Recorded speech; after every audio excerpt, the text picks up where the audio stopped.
From Eastern Parker County on the campus of Aledo High School, it's time for Aledo Bearcats Playoff Baseball. Good evening, everybody, and welcome to NTX Varsity Sports. I'm Kevin Lonnquist. The Bearcats are into the Class 5A Division I Region I area round, taking on a very formidable opponent in the Paschal Panthers. Both teams breezed through their opening round series last week. Each swept them. Aledo took care of Denton Ryan. Paschal handled Cleburne. This best-of-3 series has the potential to be dominated by the pitching. Of course, you know Aledo has exceptional depth. Head coach Chad Berry can use 10 arms and feel comfortable with each one. But Paschal head coach Clint Dunham features two who should test this Aledo lineup between tonight's starting pitcher, junior right-hander and fireballer Matthew Hernandez, and senior left-hander Owen Settle, who is scheduled to pitch the second game on Friday. It's really something Aledo needs to navigate if it hopes to win a second straight 5A Division I title. Admittedly, the Bearcats lineup hasn't seen this kind of arm talent since it moved out of its tournament season in March. Both teams have pretty much been on season-long heaters. The Bearcats are 30-3 and, of course, won the District 5 5A title. The Panthers are 29-3 and are in the playoffs for the 11th consecutive season, second straight as a Class 5A program. Remember, Paschal moved down from 6A to 5A in 2024. They shared the District 7 5A title with Arlington Heights this year, but won a district seeding matchup right at the end of the season to earn the top Division I seed. This series is going to be about taking advantage of perhaps few and far between opportunities. Game 1 is tonight here at Aledo. Game 2 is at 7:30 tomorrow night at Paschal. A possible deciding third game is 1 o'clock Saturday at Saginaw Boswell. The winner moves on to the regional semifinals next week to face either El Paso Bel Air or Amarillo. That's a best-of-3 series being played Friday and Saturday in Seminole. It's a cool night for you, and it's also a little bit of jacket weather. You don't need to say that too much in May, but we are going to have that a little bit here tonight. We're starting off at 71 degrees, overcast skies. We will drop into the mid-60s by the time we finish. No chance of rain, a beautiful night for playoff baseball. When we come back on our pregame show, we'll visit with Aledo head coach Chad Berry. Then we'll get you set up with all the lineups. Of course, we'll keep you posted on how the Lady Cat softball team is doing in its regional semifinal series in Holiday against Lubbock Monterey. They started a little while ago, and they're in the bottom of the third inning where Aledo leads that game by a score of 2-1. Aledo playoff baseball is on NTX Varsity Sports, and it's also a presentation of Hiley Mazda of Fort Worth. We're back after this word. Pre-game show continues. Now time to visit with Aledo head coach Chad Berry before the Bearcats open up their area playoff series against the Paschal Panthers. And before we get into this series with Paschal, Coach, let's revisit last week when you were all about to board the bus to go over to Mansfield Summit to play Colleyville Heritage. And then you get a call saying, no, that's not going to happen. You're going to be playing Denton Ryan because Grapevine is disqualified. Take us through just how that evening went to try and scramble to get a new venue, find out as much as you can about a new opponent, and then get your team mentally adjusted to a new opponent.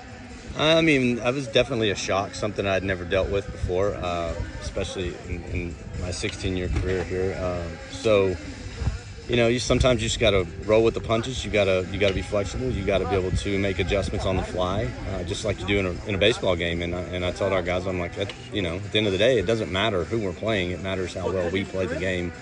So I said our opponent is irrelevant, basically, because it's us playing against the game of baseball itself. And so I said, you know, take the night off, you know, let's go watch. Now that we know who our new opponent is and who our possible second round opponent would be, they're playing over at Weatherford. Let's go catch a game tonight over there. So let's make something out of this night. So Mike and I and some of the kids went over and we went and scouted Paschal on Wednesday, and then, you know, all the while I was in contact with the Denton Ryan coach and called the Northwest coach, and he said that he would make it work. He had a series there, but he said he thought it would be done by Friday or Thursday, and said, yeah, you could. He would make sure his field was available for us. And so Denton Ryan coach, I think he didn't care. He was just excited to have somewhere to play and to be playing. So he agreed to it, and we got that series set up, and then and then from there it was just focusing on baseball after that. And you all took care of business, especially with that big first inning in game one, and then you guys just rolled in these two games 10-0 and 7-1. So I would imagine you like the way your guys handled it, because that's exactly the way you would want them to respond. Oh, for sure. Just like I said, we got to get off to a good start. We want to start fast. We want to finish strong. We want to dominate the mound. We want to dominate the defensive facet of the game, and we want to put pressure on the opposing defense every chance we get with any way we can, whether it be running bases or putting multiple runners on and finding gaps with the baseball. We want to put pressure on teams constantly and as much as possible. All right, so let's talk about this series, because obviously Paschal have an amazing season themselves. They have two really strong arms. You'll see more than likely both of them in this series. They're going to get the fireballer, Matthew Hernandez, tonight. So just when you look at him and also the left-hander, Owen Settle, what's the thing that you lock in, though, with your batters? To me, I tell them I'll tell our kids the same thing. It doesn't matter who the pitcher is. If they, make sure they can throw their off speed for strikes so that we're not swinging at pitches out of the zone. So, I'll tell them, hey, if he's struggling to throw off speed for strikes consistently, then let's eliminate that pitch and until he proves that he can command it and command the zone with it. And so, try to find an advantage that way. Other than that, told them it's going to be, small ball may be critical, especially tonight and tomorrow, and we've got to be able to execute when we get guys on. We got to get them over and get them in. You've had some players that have had amazing seasons in their career, but I think the season that Lucas Naraki's had for you, just talk about what he's meant to this program, just the kind of season he's had ever since you guys got going in February. That was kind of the thing last year was, he kind of struggled a little bit at times last year, especially on the mound with his control. And, this summer I think he kind of came back from that arm injury and had a really great second half of the summer. And he started getting a whole lot of notoriety and looks from baseball organizations, Major League Baseball organizations and big-time colleges. And, he's kind of taken that and he's made that, kind of his goal is to, I want that hype. I want all that stuff. I want those people to come watch me and I want to go perform in front of them. And so, he's kind of taken that lead, and our kids play very confident behind him when he's out on the mound, especially. And I want to ask you finally, you talked about it a moment ago about could be a dominated pitching series here, and you talked about, and maybe small ball might be in play here. I would think too that if you've worked on things like that, your guys can handle it. I know you've had a big offensive year, you've had a lot of home runs, a lot of doubles, but your guys, if you have to play a game like this or a series like this, you feel comfortable with that? Yes, I think so. It all comes down to execution. We've talked about that all week, that, the games of us winning 10 and 12 to nothing are probably over. By the second round of the playoffs, there's no, everybody's good. Everybody's there for a reason. And so it's going to be, probably two tightly contested games. And so, we're going to have to execute when we have opportunities to score guys, and, just like they're going to try to do the same thing. All right. We look forward to it. Thanks so much. Thank you. All right. Pregame show continues after this timeout, and you're listening to Aledo Bearcats baseball, playoff baseball on NTX Varsity Sports.com. They've got the diploma. Now give them something even more valuable: peace of mind. At Hiley Mazda of Fort Worth, Mazda vehicles are built with advanced safety technology to help protect your new driver with every trip. And right now, get 0% APR for 72 months on the Mazda CX-90 plug-in hybrid, a smarter, safer SUV for the road ahead. Hiley Mazda of Fort Worth. Send them safe so they can drive with confidence.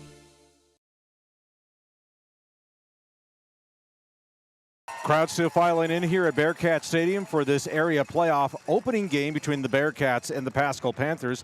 Let's give you the starting lineups for these two teams. We'll start off with the Panthers. They're leading off for them will be the catcher, Griffin Lee. Batting second is the left fielder, Roman Haragi. Batting third is the shortstop, Sebastian Perea. Batting fourth, the designated hitter, Luke Jowers. Batting fifth and tonight's starting pitcher is Matthew Hernandez. Batting sixth and playing at third base is Mason Jung. Batting seventh and playing at first base is Simon Pate.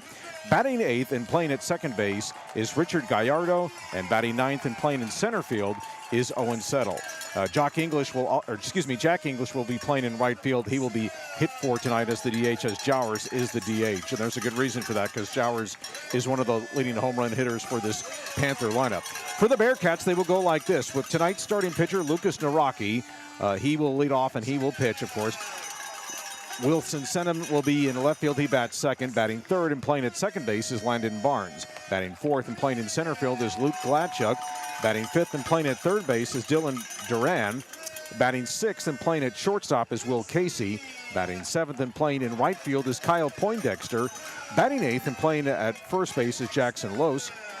And batting 9th and doing the catching is Connor Whitmire. For Naraki this year, he is making his 11th start. All of his appearances have been starts this year. He's 7-0, an ERA of 0.49, 99 strikeouts, 20 walks. So the next strikeout he collects in this game will be his 100th for the season. As for Matthew Hernandez, he's had a phenomenal season as well. 9-0, ERA of .93. He has 73 strikeouts, only 20 walks in 52 2/3 innings. So that's a look at the starting lineup tonight. Brilliant pitching matchup. Neither of these starting pitchers has taken a loss as they head into tonight's first game of the playoff opener. Now we have time for our national anthem here, and we'll let our national anthem be played here in just a few moments here as everyone is standing. And here we go. And join us respectfully for the playing of our national anthem.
Our national anthem here at Bearcat Stadium as the Bearcats and Panthers about to get underway here.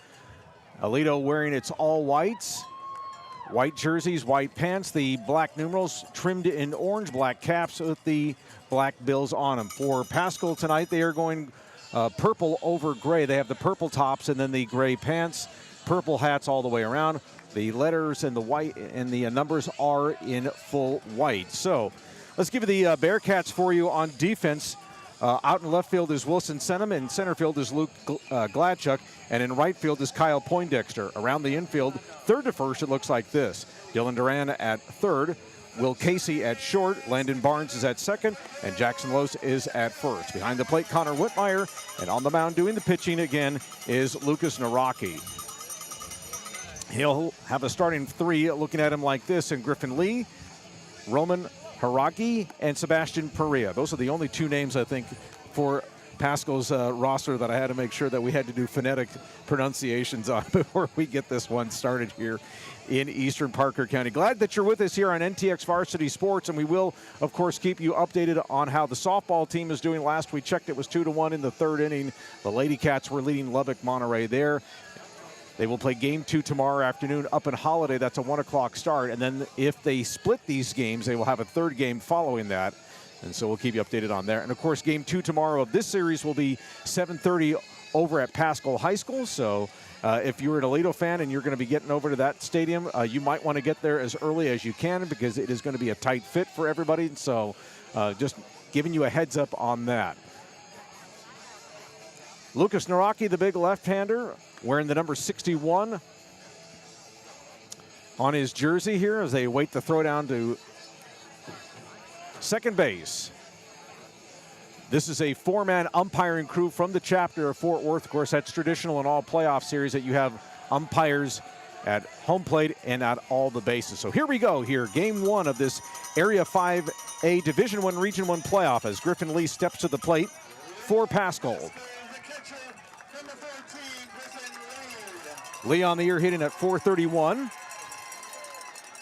And a pretty good on-base percentage, too, at .522. Left-hander Lucas Naraki looks into Connor Whitmire, has what he wants, working out of the stretch as always. And the first pitch of our game is fouled back to the screen, and we're underway at 0-1. Again, a wonderful night here for baseball. This park plays with a home plate that, if you're not familiar with it, it's actually in the northeast corner. And so it'll play a little bit big because the winds are blowing in from the south. The Rockies' 0-1 pitch is taken high on a fastball, and it's 1-1. Outfield playing pretty much straight away here on Lee, the right-handed hitting catcher. Stretched by Naraki, and his 1-1 offering is on the way, and it's a breaking ball that stays up, and it's 2-1. So 2 balls and a strike. By the way, we should point out, too, that on the playing of the national anthem, you can tell that it's the playoff season because it is the tradition for all these teams to have their players dye their hair blondes. Saw some rogue players who didn't follow through on that, but most of them went with the blonde look. 2-1 pitch is high, and it's 3-1. So Griffin Lee, the catcher, making the Rocky work here. 3-1 to start the game, and that's what you want your leadoff hitter to do, is work the count and show the rest of the lineup what the starting pitcher has. Count leverage for Lee at 3-1, and it is taken in there for a strike, and it's 3-2. Had to throw a strike, and Lee was taking all the way, and it's now a full count. And of course, we'll get you updated on how the other regional series are going as they are getting underway. Pitch is swung on and missed, strike 3. Fastball that was tailing away from Lee, and that is strikeout number 1 for Lucas Naraki and strikeout number 100 for his 2026 season. Now that brings up Roman Haragi.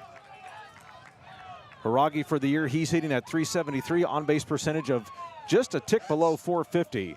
Right-handed hitter.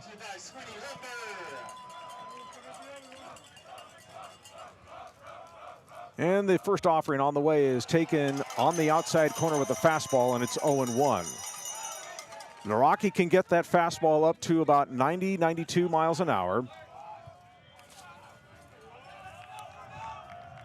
And of course, he is signed with LSU. The 0-1 pitch is a breaking ball that stays outside. Whitmire tried to sneak that pitch back in to see if he could get a strike call out of it, but no, said the plate umpire, so we're even at a ball and a strike. Just underway here in Aledo. Glad that you're with us here on NTX Varsity Sports. The 1-1 pitch on the way is a breaking ball just a little bit low. Naraki gave it a good look in there. The plate umpire said, "You sure about that?" But it's low, 2-1. Third baseman Duran plays off the bag at third. Outfield pretty much straight away here on a 2-1 offering from Naraki, and it is over the inside corner for strike 2, and it's 2-2.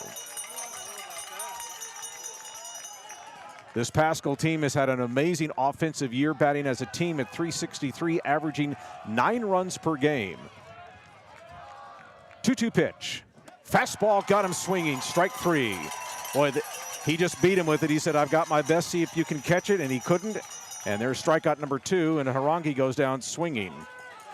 So 2 up, 2 down for the Panthers here in the first inning, and that'll bring up the shortstop, Sebastian Perea.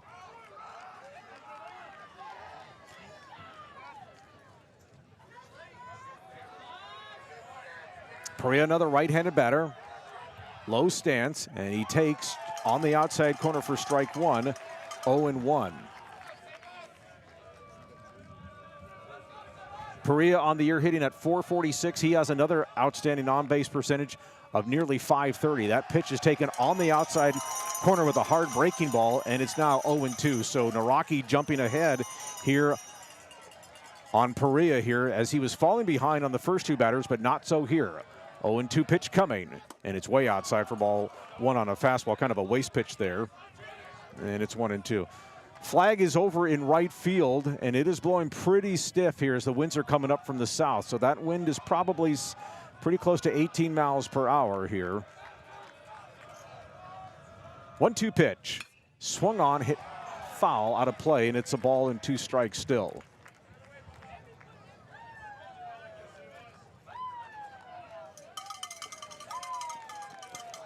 Perea, the shortstop, wearing that number 2 across his back, has his glove in his right back pocket. 1-2 pitch from Naraki is a big breaking ball, but that stays up and outside, and it's 2-2. Bearcats, of course, won the District 5-5A championship at 12-0. Won that big series against Granbury, sweeping it to pretty much clinch the district title. 2-2 pitches away for ball 3, 3-2. So now Naraki, who was ahead at 0-2, now has gone full here, and a good job by Perea to fight his way back into the count here. So at the very least, the Panthers are making Naraki throw some pitches here. Ball 3 and strike 2 to Perea. Naraki's offering is swung on and grounded towards short. Casey has it. Easy throw to first, and the inning is over. 1-2-3 go the Panthers in their half of the first inning. We go to the bottom of the first inning. Paschal, nothing, and Aledo coming to bat. Back after this quick timeout. They've got the diploma. Now give them something even more valuable: peace of mind. At Hiley Mazda of Fort Worth, Mazda vehicles are built with advanced safety technology to help protect your new driver with every trip. And right now, get 0% APR for 72 months on the Mazda CX-90 plug-in hybrid, a smarter, safer SUV for the road ahead. Hiley Mazda of Fort Worth. Send them safe so they can drive with confidence. Don't miss the final UIL state event of the year, the 2026 State Baseball Championships, taking place June 4th through June 6th at Dale Diamond in Round Rock. For scheduled spectator and ticket information, please visit uiltexas.org/baseball. Again, that's uiltexas.org/baseball. Kevin Lonnquist and Brody Gates here, my engineer off to my left here at Bearcat Stadium on the campus of Aledo High School. Let's set the Panthers for you defensively. Out in left field will be Roman Haragi. Over in center field is Owen Settle. He'll be the pitcher tomorrow night. And then over in right field is Jack English. Around the infield from third to first, it looks like this. Mason Jung is at third. Sebastian Perea is at short. Playing at second base is Richard Gallardo. And at first base is Simon Pate. Behind the plate and doing the catching is the leadoff hitter, Griffin Lee. And on the mound is Matthew Hernandez. He actually wears two different numbers depending on the jersey. He wears 57 if they are in purple, which is what they're doing here tonight. But if they were playing at home, he would be wearing number 21. For Hernandez this year, again, 9-0, an ERA of .93, 73 strikeouts, 20 walks, and 52 2/3 innings. So big right-hander here, fastball that can ride up about 91, 92 miles an hour. And had a chance to visit with Clint Dunham earlier in the week in regards to his big right-hander, who is a big, stocky right-hander. Getting some interest from TCU, of course, which is right down the street from Paschal, and has some ACC schools that are looking at him as well. And it's going to be a pretty busy summer for Hernandez to see what kind of interest he can draw. But if you're a right-handed pitcher in high school and you can touch 90 on the gun and you're a junior, you're always going to get a lot of looks. Here we go with the Bearcats. Lucas Naraki. This is pitcher versus pitcher here, and the first pitch of the game for Hernandez is down low for ball 1, 1-0. Naraki having an amazing season at the plate, .529. He has 6 home runs, 37 RBIs, a ridiculous .529 on-base percentage. Slugging percentage is at 1687. Pitch is taken for a ball, and it's 2-0. Left-handed batter Lucas Naraki. So lefty all the way for Lucas as he faces his opposing number on the mound. Hernandez delivers the 2-0, and that is in there for a strike, and it's 2-1. Just a good fastball that he pumped in there. So it's 2-1. Again, a very overcast sky here. No threat of rain, but it's just big, dark, puffy clouds that are over our ballpark tonight. 2-1 pitch from Hernandez is taken high for ball 3, 3-1. Naraki had a notion to swing, but then he held up. So now the count in his favor at 3-1. It'll be Naraki, Wilson Senham, and then Landon Barnes here for the Bearcats in their half of the first inning. No score. And the pitch is taken in there for strike 2, and it's 3-2. So, seen a lot of full counts early on both sides of the ledger, and so Naraki has worked it full.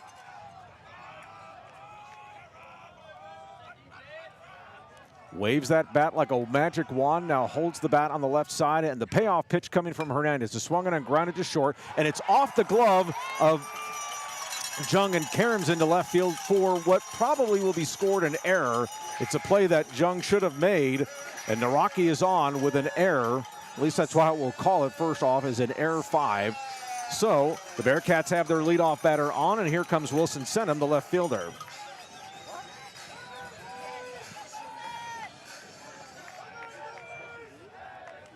Sent him for the year hitting at .440. He has 1 home run and 28 RBIs for him, on base percentage of .536. This Bearcat offense having a tremendous season as well, hitting collectively at .359. Left-handed batter, Senum sets up, waves that bat over his left shoulder with a runner on base. Nobody out for the Bearcats, bottom of the first inning.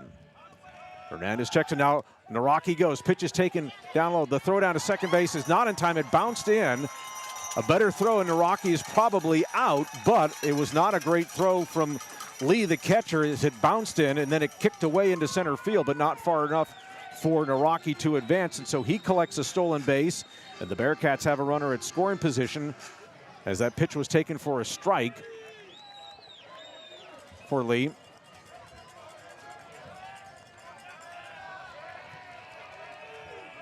Showing bunt now is Senum. Shortstop Perea playing behind Naraki, and the pitch is taken on the outside corner for a strike.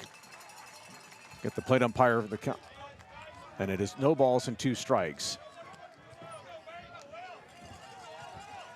Naraki off a second. Perea bird dogs him, trying to see if they want to set up a play at second base, and the pitch is taken on the outside corner, strike 3 called. Breaking ball there, and Senum didn't know what to do with it, and he has called that on strikes, and that's out number 1. Good comeback pitch there by Hernandez as he threw fastball, then he went breaking ball, and that thing buzzed the outside corner. So that'll bring up Landon Barnes. Barnes for the year at .457, 3 home runs, 34 runs driven in. Right-hander Hernandez looks back at second base. Brings it home. And it's taken for a strike with a fastball, and it's 0-1. The middle infield for Paschal between Perea and Gallardo, just trying to keep Naraki close so that if there's anything hit to the outfield, he has to give some ground. Breaking ball is over but low for ball 1, 1-1. If you're just joining us, Paschal went 1-2-3 in its half of the first inning, a couple of strikeouts for Lucas Naraki, and then a ground ball to short. Bearcats have had their first base runner of the game as Naraki reached on an error to the third baseman, and then he subsequently stole second base. 1 out, 1 on. And the pitch is getting away from the catcher, Lee, and over toward the Aledo dugout, and advancing to third is Naraki on that wild pitch. And so the Bearcats have a runner 90 feet away now at third base, and they have really technically not gotten the ball out of the infield. So that wild pitch advances Naraki to third. And we'll see how Clint Dunham wants to play his infield here. He hasn't played back, so they would be perhaps willing to concede a run. At least they're going to concede it if it's hit in the middle of the diamond. 2-1 pitch is swung on and bounced foul down the right field line and toward the bullpen area of Paschal. That's exactly what Barnes was trying to do, push that thing to the right side to see if he could give himself up to get an out and get the run in. 2 balls and 2 strikes. Naraki down the line at third. And the delivery is swung on and grounded toward Jung at third. He'll throw coming home, and he is out at the plate. Nice play by Jung. Waited patiently for that hopper, and a good job by Lee to wait patiently for the sliding Naraki to come in. The out comes 5-2 at the plate. And so Barnes is on at first base with a fielder's choice. It's a contact play. Bearcats are out at the plate, and that's out number 2. But good execution there by Jung as he waited patiently. That's the one thing about a play like that, is that you've got to be patient on it and not try to be frantic on a bang-bang play, which is what that was. And Naraki out at the plate. And so now taking first is Barnes on the fielder's choice with 2 outs here in the bottom of the first. A throw to first, a high stab there by Pate to make sure that that thing wouldn't get away, as Barnes is at first base. So if you will, for Paschal, Mason Jung giveth or taketh away, and then he giveth here in this first inning. His error set up the runner, and then he was able to help himself by getting that out at the plate. Runner goes on the pitch, is fouled back, and it'll be 0-1. So a little hit and run there by Chad Berry. I always love that sound effect too when they play the car alarm on the foul ball, because you never know if it's going to, technically not going to hit anybody's car. We're parked fine. We're behind the concession stand, so we'll be okay. No balls and a strike. Barnes off at first, and another throw over there, and he's back easily with a slide. This field here at Aledo is all field turf. Even the infield cutouts are field turf. They're just painted brown to make it look like they're infield cutouts. One strike to count. Runner is going. Pitch is foul back to the screen, and Gladchuk just missed that pitch. Well, he was on that too. And Barnes would have had that base stolen if he had missed it. But it's 0-2 now to Gladchuk here.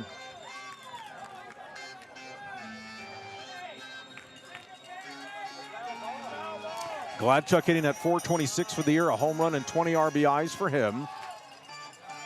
Another left-handed batter. 3 out of the first 4 batters in this Aledo lineup from the left side, facing this tall right-hander, Matthew Hernandez.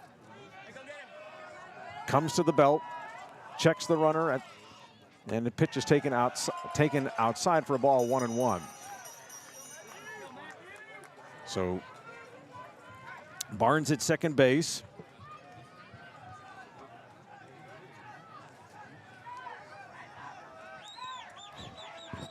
Perea bird dogging behind him, now gets back. The 1-1. Pitch is swung on and fouled away, and it's a ball and 2 strikes. And so Hernandez now 1 pitch away from getting out of this inning.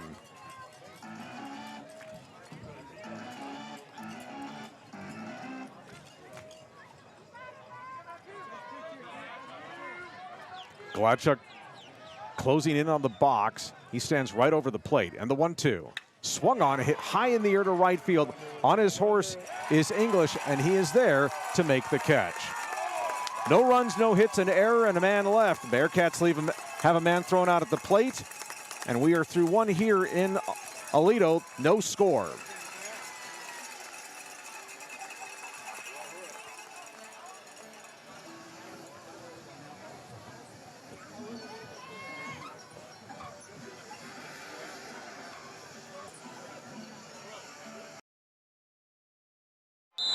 Timeout. All right. Remember, we're a team that plays together. Listen, the winning will take care of itself. We just have to get everyone involved. In interscholastic sports, we celebrate what makes every one of us unique. And in the pursuit of a common goal, everyone in the huddle, in the bleachers, and in the community comes together. This message presented by the UIL and the Texas High School Athletic Directors Association. Kevin Lonnquist back here at the Hiley Mazda broadcast table. Let's give you that update on the softball game up in Holiday, where they are in the bottom of the 5th inning, and the Lady Cats lead Lubbock Monterey by a score of 3-1. Tempe Perry getting the start in that game, I believe, and so the Bearcats trying to get the opener of that game, and then they will come back and play game 2 at 1 o'clock tomorrow afternoon.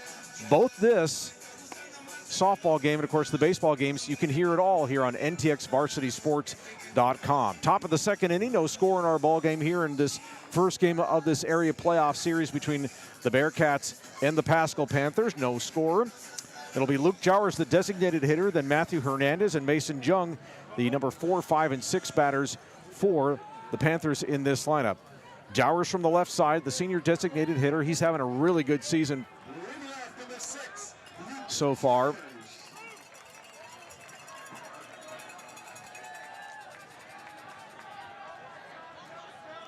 Lefty to lefty matchup here. The pitch is hit high in the air to center field, but in his tracks is Gladchuk. Says he's got it, and a couple steps away from the fence, and he makes the catch.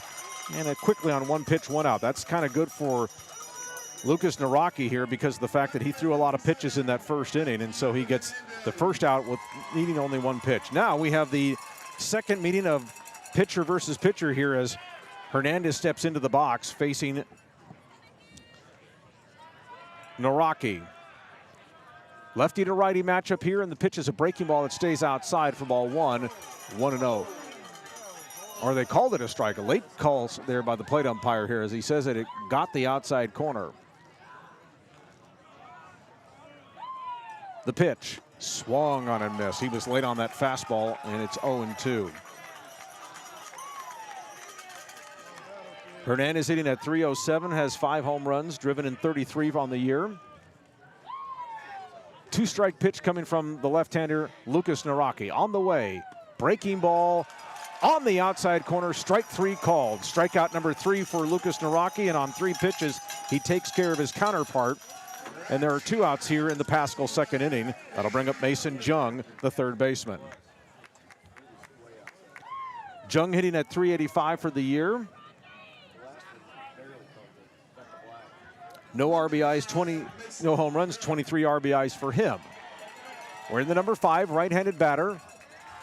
Naraki brings it in, and it is off the outside corner for ball 1, 1-0. Just a wonderful night for baseball. Big crowd has settled in here at Bearcat Stadium, and we are nestled in right behind home plate. Pitch is swung on and lined into center field. That's a base hit. Good piece of hitting there by Jung as he took it right back where it was pitched, and he delivers a solid single to center field. First hit of the night for Paschal, and that'll bring up the first baseman, Simon Pate. Pate on the year hitting at 310 with a home run and 17 RBIs. Left-handed hitter. Good mix of lefties and righties in this lineup so far, for both teams. But a lefty-lefty matchup here, and the pitch is in there for strike 1, 0-1.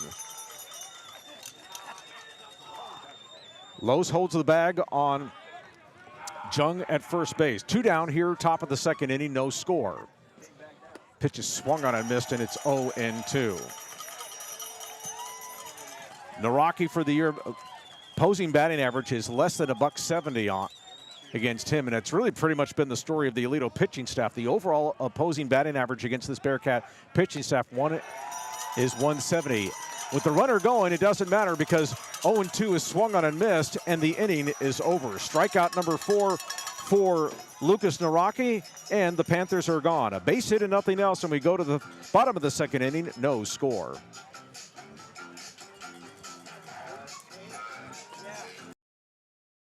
Why are interscholastic sports called the last classroom of the day?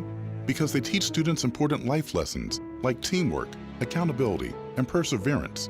School sports are so much more than a game. They're about developing the whole person. That's why they're an essential part of every student's education.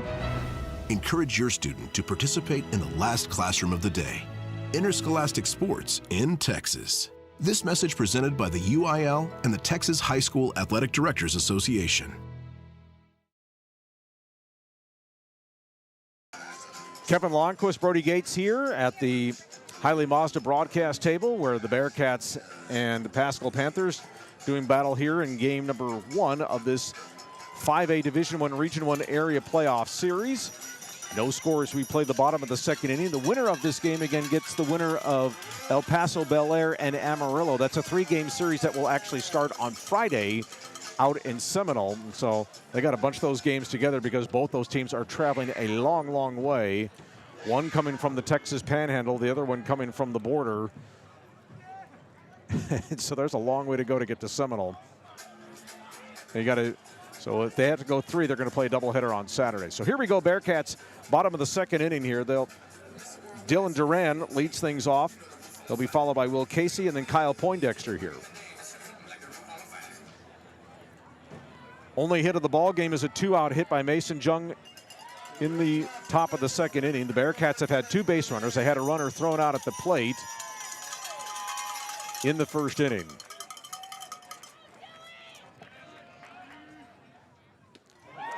Opening pitch is off speed and waved at and miss by Duran, and it's 0-1. Good opening pitch there by Hernandez just to get him off speed. A bunch of recruiters, of course, here, college variety. Some pro scouts are here as well. You have 2 good teams like that, you're going to get a lot of interest in there. Pitch is swung and lofted into center field for a base hit. So after missing the first one, Duran knocks it into center field, and it falls harmlessly in for the Bearcats' first base hit, and that'll bring up Will Casey, the shortstop.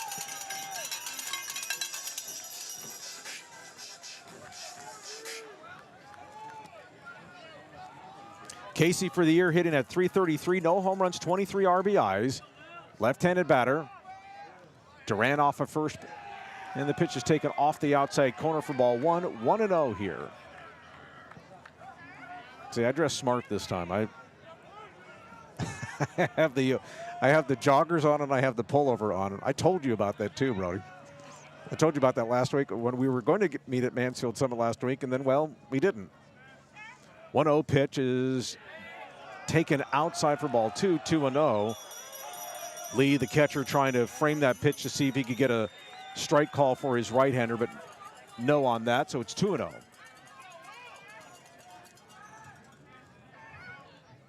Duran off of first base. Casey waits on a 2-0 pitch coming from Hernandez. On the way, and it's on the outside corner for strike one. 2-1. So on this sequence, Hernandez is working away, away, away. And you know what they say, hit it where it's pitched. So if that's the case, now we'll see if Hernandez will try and buzz him back inside on this 2-1 pitch.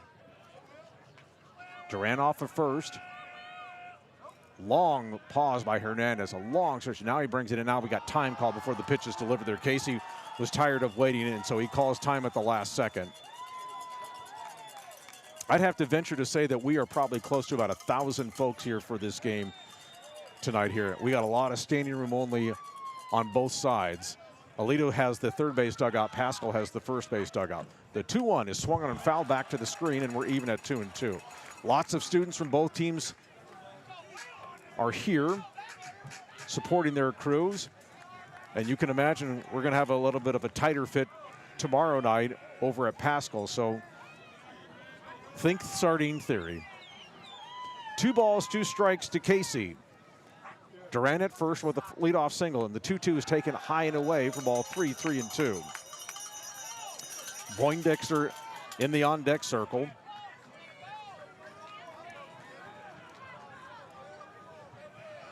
Ball 3 and strike 2 to Casey here. Hernandez comes to the belt. And a long pause, and here comes the payoff. And it's swung on and missed. Strike 3, foul tipped and held on to the glove by Lee, and that's out number 1. Second strikeout for Hernandez. And that'll bring up Kyle Poindexter. Poindexter for the year hitting at .364. No home runs, 24 RBIs. Right-handed hitter. Jackson Los waits next. Right-hander Hernandez checks. Keeps looking back at second base, but there's nobody out there. And the pitch is swung on and missed late. Poindexter was way behind on that fastball, in on his fist, and it's 0-1.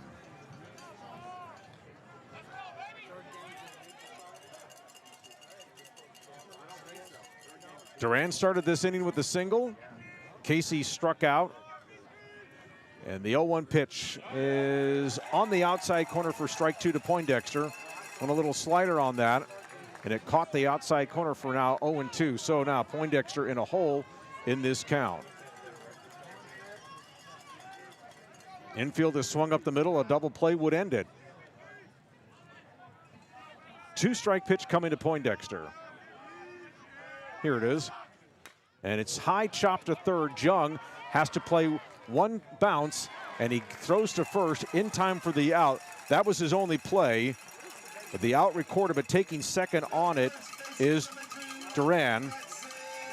And Jackson Los, the first baseman, the number 8 hitter in the lineup, comes to the plate.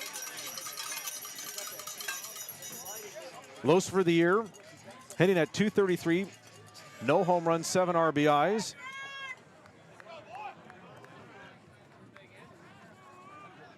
But you can kind of forget about those numbers here when you get to the playoffs. The pitch is all the way to the backstop. Wasn't even close to where Lee could try and make a play on it to try and get in front of it to save it. It was all the way back to the screen. And so taking third on that second wild pitch is Duran. So the Bearcats, for the second consecutive inning, have a runner at third base.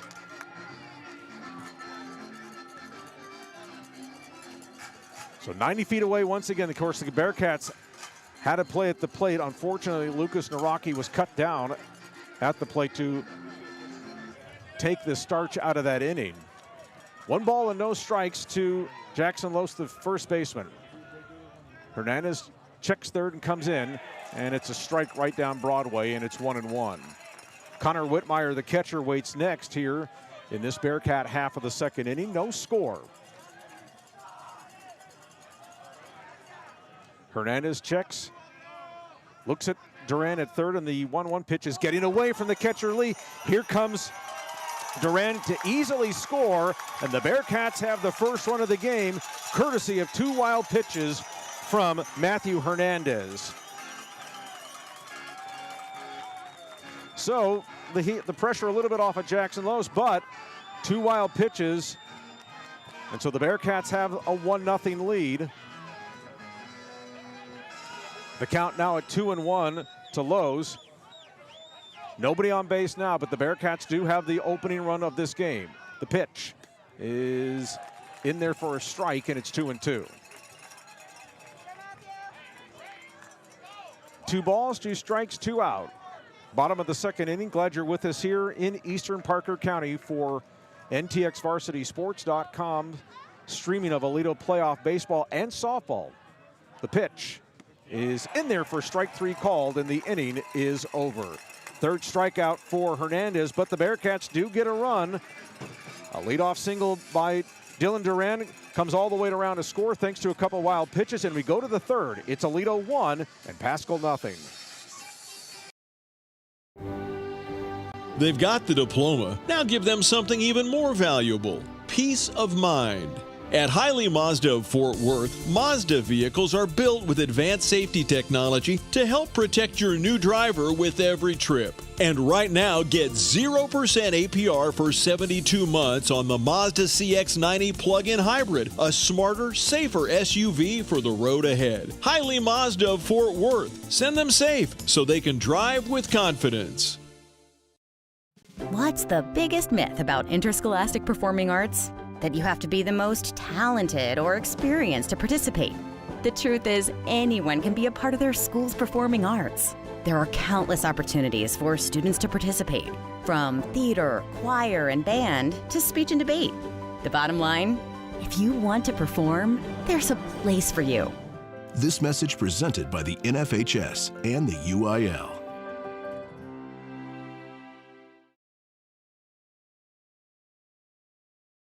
Kevin Lonnquist back here at the Hiley Mazda broadcast table. The Bearcats leading by a score of 1-0 as we go to the top of the third inning here at Bearcat Stadium.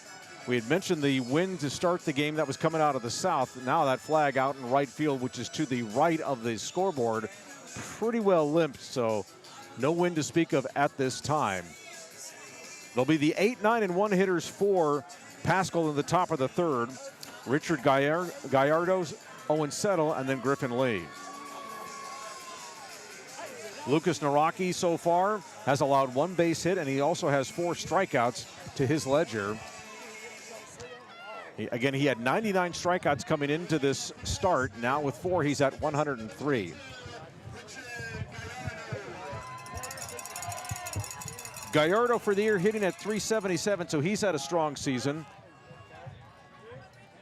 He's also an important part of the pitching plan for head coach Clint Dunham. Right-handed hitter against the left-handed throwing Naraki, and the first pitch of the third inning is down low for ball 1, 1-0.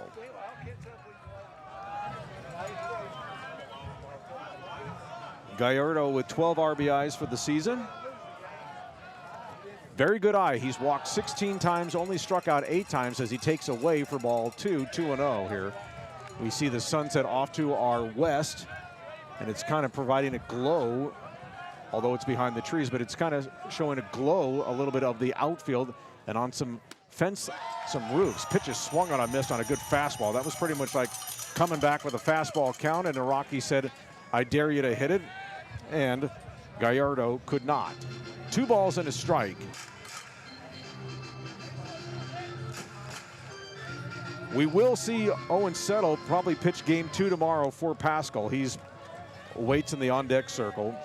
He plays in center field. 2 balls and a strike to Gallardo here. And the pitch is swung on a miss on a fastball at his shoulders.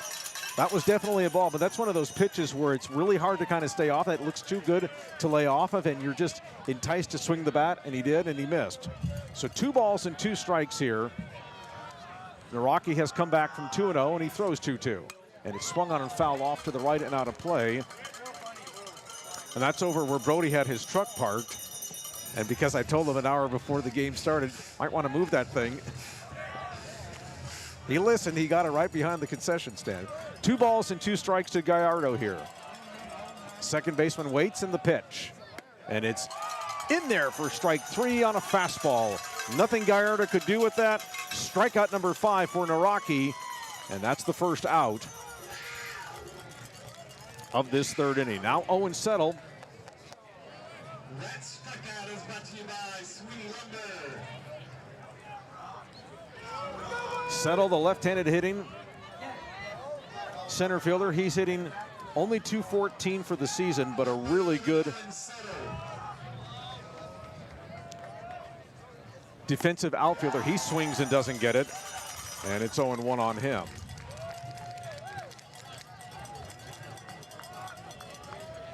Naraki has fanned 5 of the first 8 batters he has faced here. Lefty-lefty matchup in the pitch.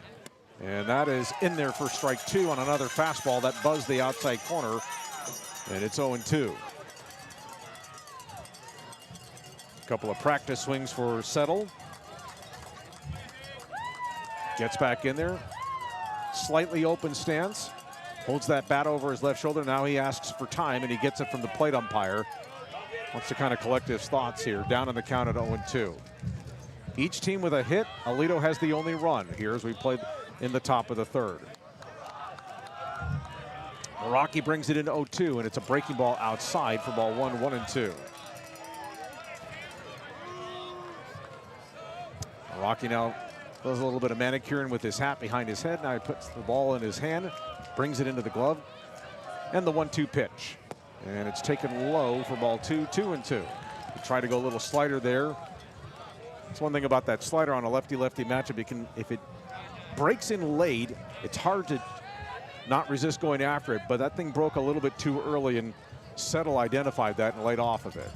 Open stance for Settle, and the stretch at all times for Naraki, and the 2-2 is taken low for ball 3, 3-2. Another 3-ball count here for this Paschal lineup, so if anything, they're trying to get Naraki out of the game earlier than he would like to get out of this game. And if you're thinking long-term for Paschal, make him burn a lot of pitches so that he doesn't have much to offer if there's a game 3 on Saturday. And the pitch hits him right in the back of Settle. That pitch just got away from Naraki. But Settle will trot down to first base after being plunked in the back on a fastball. And so he is the 2nd base runner of the night for Paschal. And so that'll bring up Griffin Lee, who struck out swinging his first time up. Not the sequence, if you're Chad Berry, Aledo's head coach, you want to see with the number 9 hitter. You have him at 0-2 and you're trying to put him away, and then you wind up going full on him and then hits him in the back. And so the number 9 hitter is on base for the Panthers here, tying run aboard. And here's Griffin Lee, the catcher. Again, struck out his first time up. And the pitch. And that's taken up the shoe tops inside for ball 1, 1-0. Infield looking for a double play. Duran playing fairly even with the bag at 3rd. To the Paschal leadoff hitter. Stretched by Naraki, checks first, brings it home 1-0, and it's swung on and lined right to the first baseman, Los, who has the easy unassisted double play, as there was nothing that Settle could do. He was a dead duck, and that's it. 3 unassisted on the double play, and the inning is over. So the hit batter doesn't hurt, and we go to the bottom of the 3rd. It's Aledo 1 and Paschal nothing. They've got the diploma. Now give them something even more valuable: peace of mind. At Hiley Mazda of Fort Worth, Mazda vehicles are built with advanced safety technology to help protect your new driver with every trip. And right now, get 0% APR for 72 months on the Mazda CX-90 plug-in hybrid, a smarter, safer SUV for the road ahead. Hiley Mazda of Fort Worth. Send them safe so they can drive with confidence.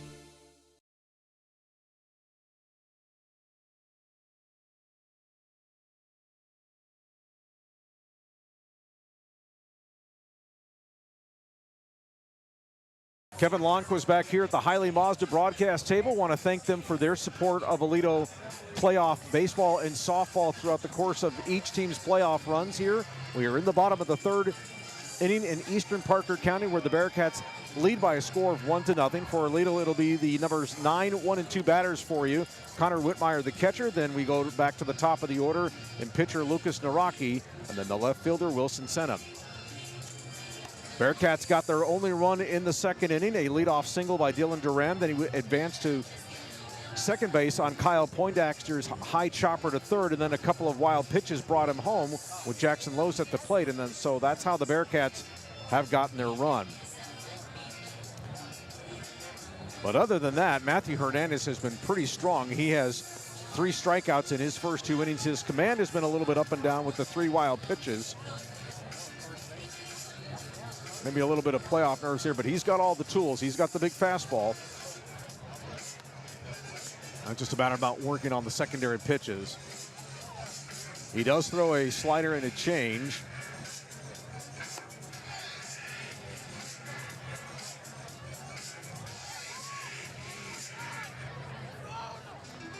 Whitmire comes to the plate batting .340 with a home run and 16 RBIs.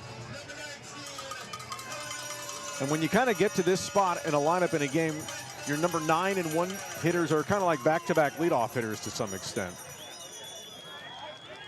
Usually your number 9 hitter can move pretty quickly, can work the counts, that sort of thing. And then, of course, that's what you want out of your leadoff hitter.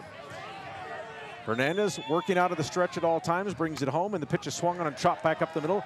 Gloved by the shortstop, Perea, on to first, and there's 1 out. So on the first pitch, Whitmire grounds to short, and that'll bring up Naraki, who reached on Mason Jung's fielding error. It was a high chopper that went off the heel of the glove of Jung into left field.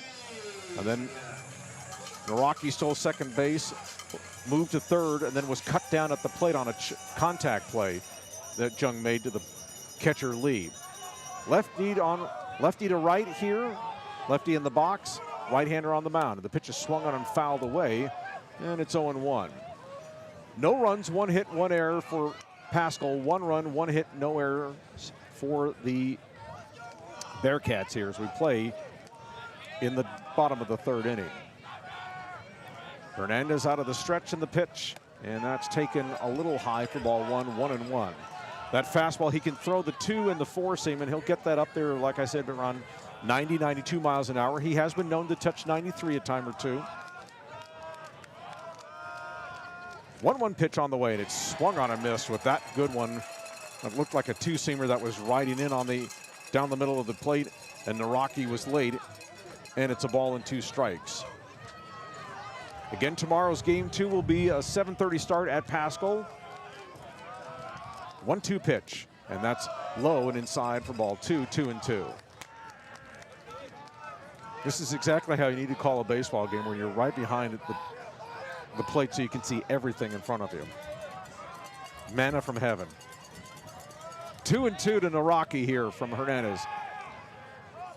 And the pitch is in there for strike 3 called.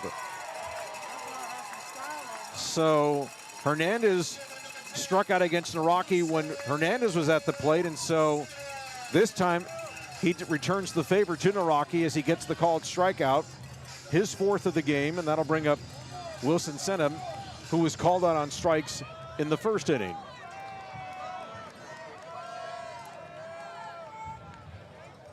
And the pitch is low and inside on a breaking ball, and it's 1-0. Landon Barnes waits next if Senham can get aboard.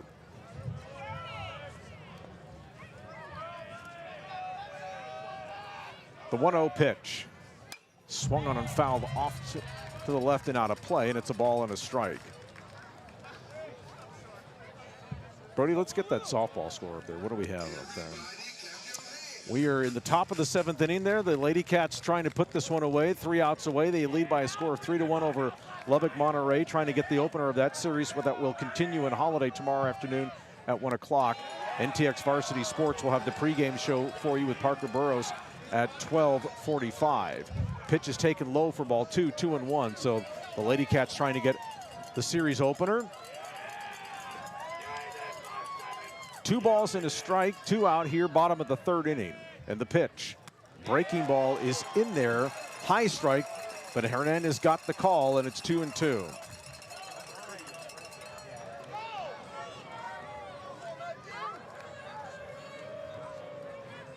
Comes to the belt and brings home the 2-2. And it is in there for strike 3 call. The look back by Sennin, thinking that pitch missed, but he's not going to win that argument, and the inning is over. A pair of strikeouts for Hernandez in the 3rd inning. He's now up to 5. We go to the 4th. It's Aledo 1, Paschal 0. They've got the diploma. Now give them something even more valuable: peace of mind.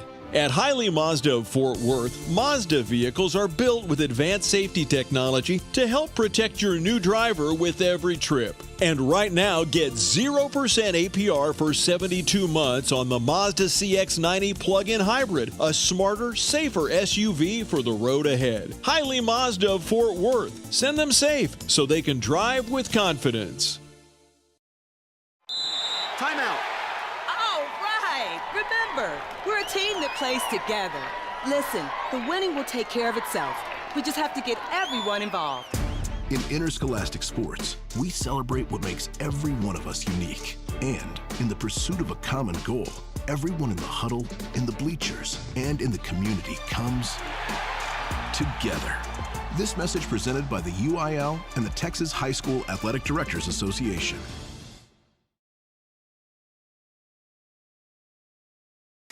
Top of the 4th here in Eastern Parker County, where Aledo leads Paschal by a score of 1-0 in this opening game of this best-of-3 Class 5A Division I Region I area playoff series. Both these teams swept their opening round series last week. The Bearcats, who obviously had to work on the fly to get ready to play Denton Ryan when they thought they were playing Colleyville Heritage.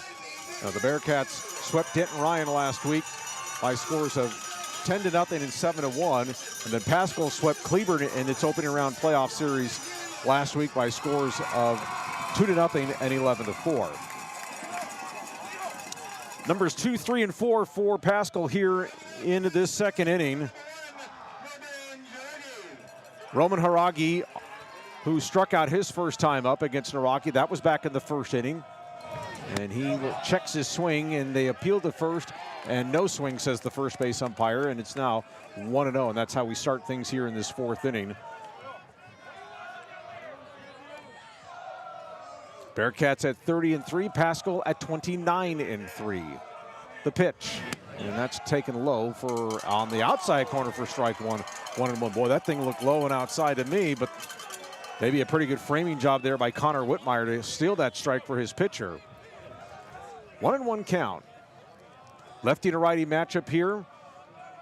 Outfield and infield pretty much straight away, and the 1-1 offering is all the way to the backstop, and it's 2-1. And Naraki wants a new baseball, so he'll get one from the plate umpire. That one will be kept with the plate umpire. In other levels of baseball, that ball will be thrown out of play, but in high school baseball, you don't have the budget to dispose of your baseballs. You got to keep as many as you can. 2-1 to Haragi, and the pitch is swung on and missed. 2-2. That's one of the better fastballs that Naraki has thrown tonight. He's thrown a lot of them, but that was one of his better ones on the night, and it's 2-2. That smelled like something around 93, 94. 2-2 pitch. He goes fastball, and it's lined right to the second baseman, Barnes, for the inning. Good job by Landon to time that jump on that. Didn't have to go very high. As you can see, it elevate enough to where he didn't have to go all the way climbing the ladder on that. But that's the first out of the inning on the line drive to the second baseman. So 1 down here as we reach Sebastian Perea. Perea having a great season. Again, he grounded to short his first time up. 446 average, 10 doubles, 30 RBIs coming into this game.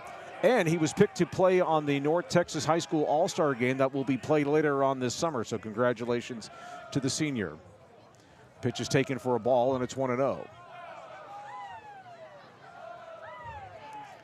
Whitmire in that, love that crouch as a catcher as the pitch is in there for a strike. He extends his left leg, kind of like if, now I'm going to go old school when I say this, there was a catcher for the Pittsburgh Pirates by the name of Tony Pena that would stretch out his legs. He wouldn't do the traditional crouch, but he would stretch out that leg to frame the pitch. The pitch is swung on ground to the right side. Barnes has it.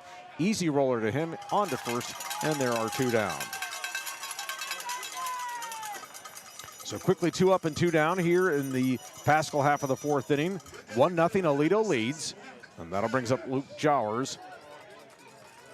This Paschal team with 19 home runs, and the interesting thing that Clint Dunham had mentioned to me when I had a chance to visit with him earlier in the week is that that's more than they've hit home run, their combined total for the previous 4 years. Pitches a breaking ball inside and low for ball 1, 1-0. So think about that, 19 home runs, and they did not have that many within 4 years in a 4-year span. Pitch is taken high for ball 2, 2-0. So think about that. That's the last 3 years that they were a 6A team, and then their first year last in 2025 as a 5A team. And by the way, in realignment, Paschal will remain a 5A school. And of course, Aledo moving up to 6A when we start the 2026-27 athletic calendar. 2-0 count. And the pitch is swung on and fouled away by Jowers.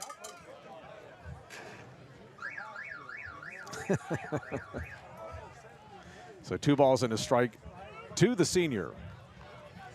Left-handed batter. Lefty, here he comes, and the pitch is in there for strike 2, 2-2.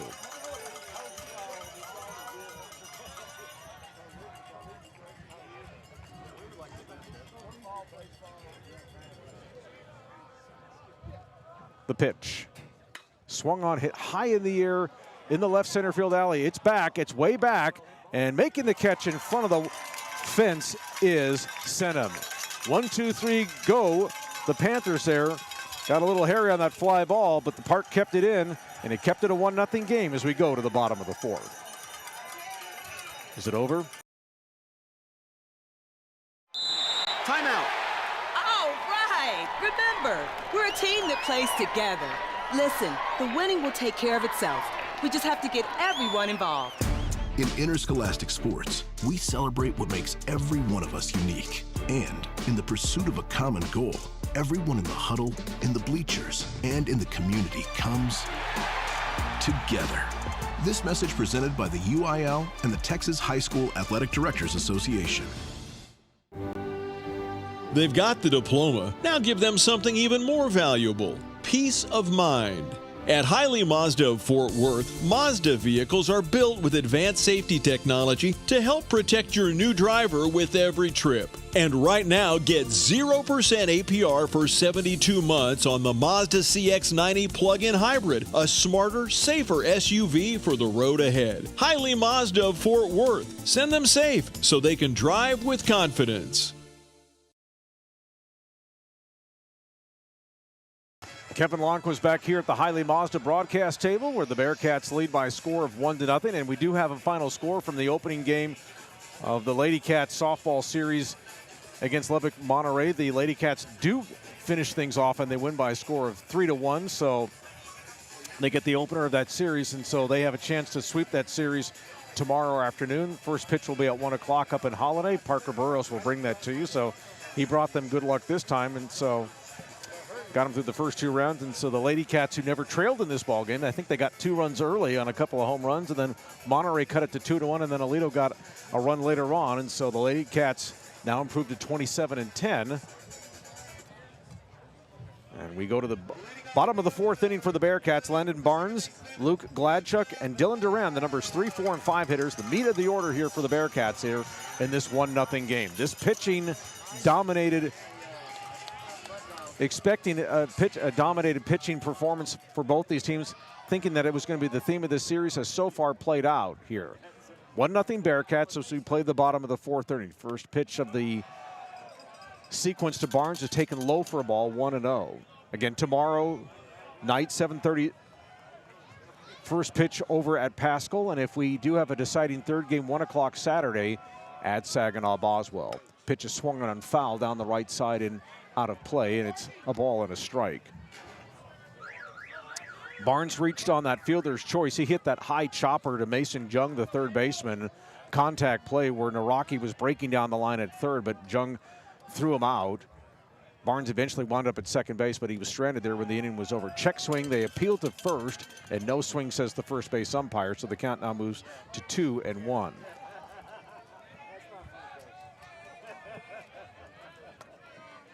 Barnes at the year for .457, 3 home runs, 34 RBIs. Right-hander Hernandez brings home, and it's swung on and fouled at the plate, and now it evens at 2 balls and 2 strikes here. And as that sun sets, it gets a little bit cooler. And I do have an extra layer in my bag too, just to be sure.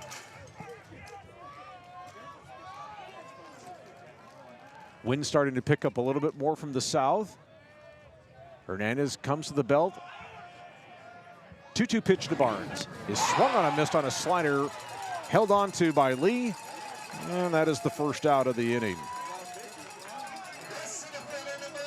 6th strikeout for Hernandez. And he is as good as advertised. Now that'll bring up Luke Gladchuk, the center fielder. He flied to right his first time up.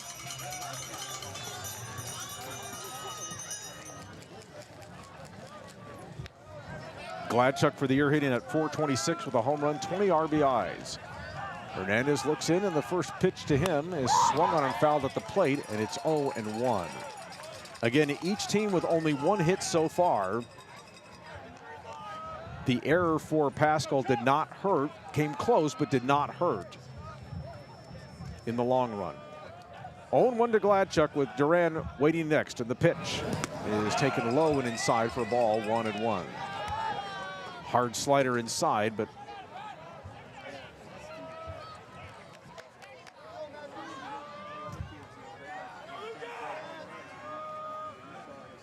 Hernandez checks and brings it in 1-1.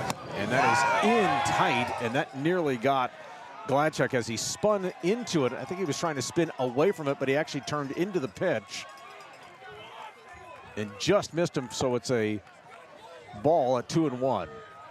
But he does crowd the plate, does Gladchuk. That left foot is peering in on the inside cutout of the batter's box as he swings and fouls it away, and it evens things out at 2-2.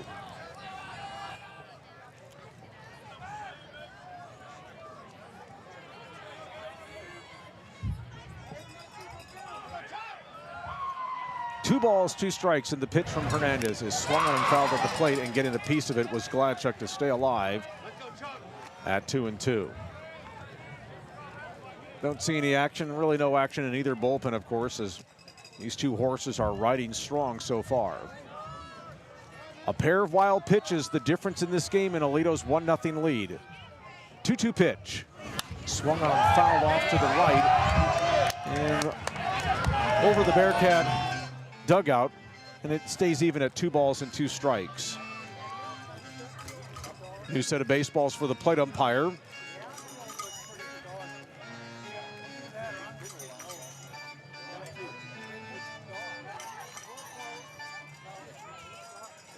Gladchuk steps back in, holds the bat high over his head, and another 2-2 offering from Hernandez is swung on and fouled away once again. That's off to the right toward Bearcat Stadium, or Tim Buchanan Stadium now.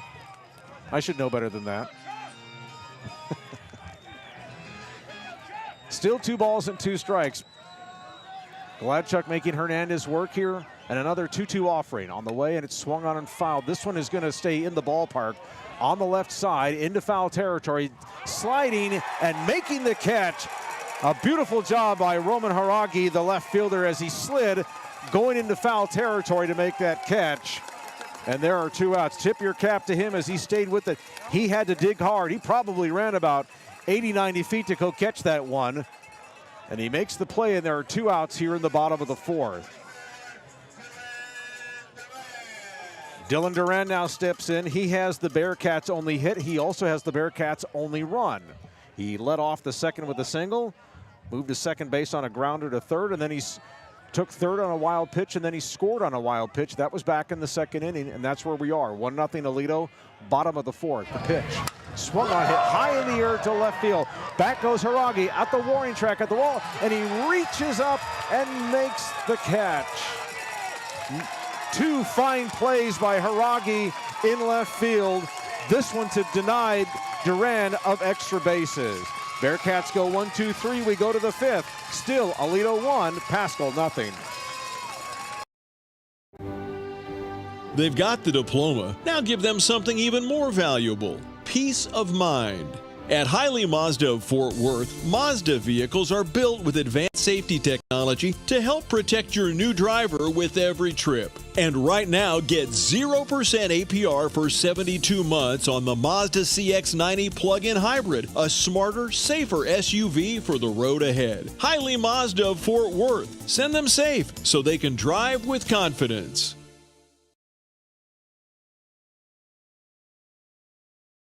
Why are interscholastic sports called the last classroom of the day? Because they teach students important life lessons like teamwork, accountability, and perseverance.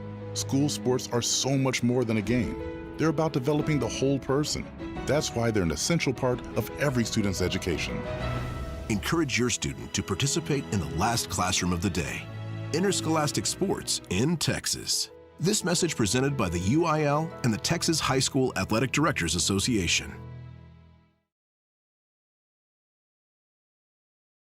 Hey fans, don't miss the final UIL state event of the year, the 2026 State Baseball Championships, taking place June 4th through June 6th at the Dale Diamond in Round Rock. For schedule, spectator, and ticket information, please visit uiltexas.org/baseball. Again, that's uiltexas.org/baseball. Kevin Lonnquist here at the Hiley Mazda broadcast table. The Bearcats leading the Paschal Panthers by a score of 1-0 as we play to the top of the 5th inning. It'll be numbers 5, 6, and 7 here for the Panthers here. Matthew Hernandez, followed by Mason Jung, and then Simon Pate.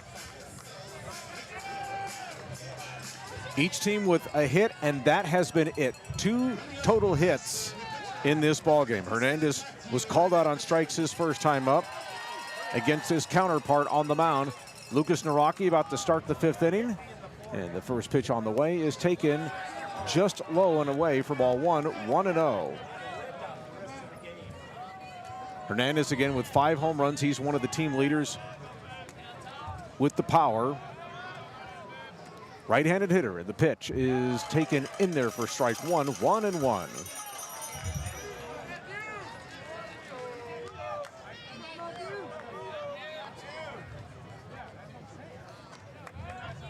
Naraki out of the stretch. Holds that glove at his letters, and the pitch is swung on a chop top foul behind the plate, and it's a ball and 2 strikes. And to give you an indication about these teams' ERAs, Aledo's team ERA 1.61, Paschal at 1.47. So pitching dominated series to be expected, and that's what we're seeing through the first 4 innings of this opening game. 1-2 to Hernandez, and Naraki deals, and it's taken high. Boy, Whitmire did everything he could to kind of frame that pitch and kind of jerk it back over the plate, but it stayed outside for ball 2, 2-2.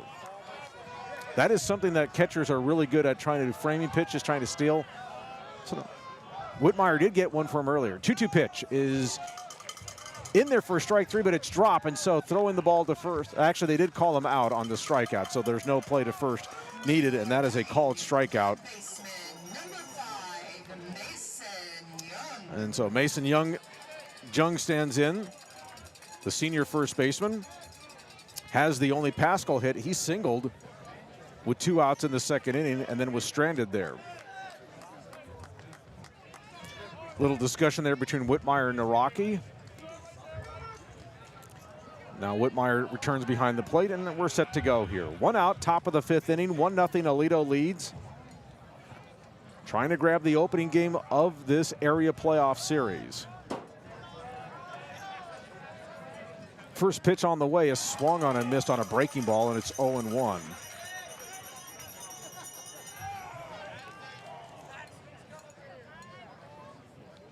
Jung is a junior.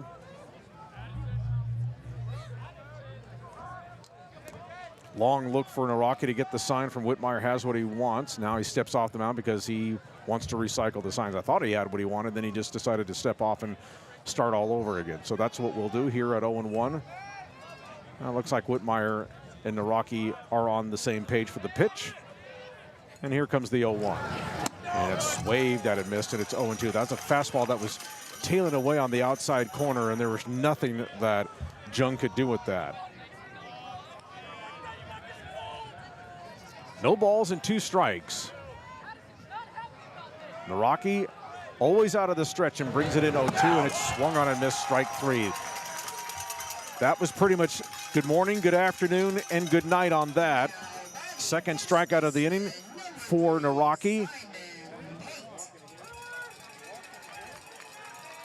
7 strikeouts for Naraki in this ball game. Now Simon Pate, the first baseman, who struck out his first time up. Lefty-lefty matchup, and the pitch is taken in tight for ball 1, 1-0. No walks by either starting pitcher in this game. Again, Hernandez has thrown 3 wild pitches, and then Naraki hit a batter, but that's been it.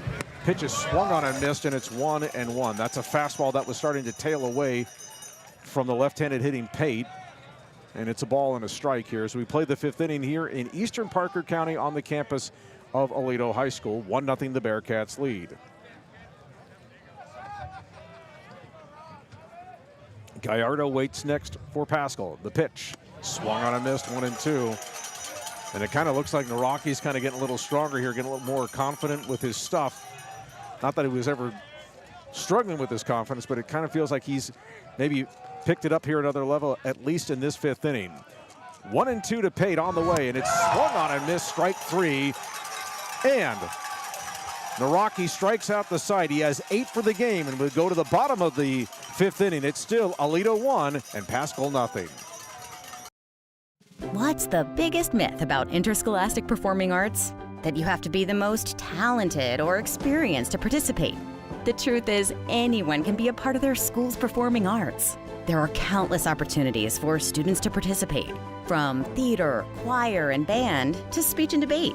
The bottom line, if you want to perform, there's a place for you. This message presented by the NFHS and the UIL.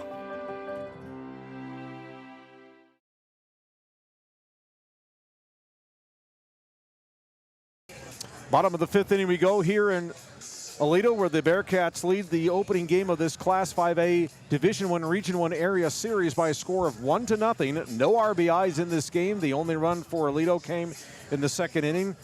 Dylan Duran scored on a wild pitch back in the 2nd inning. Kevin Lonnquist here at the Hiley Mazda broadcast table. Also want to thank Hiley Mazda for their support of the Aledo Coaches podcast,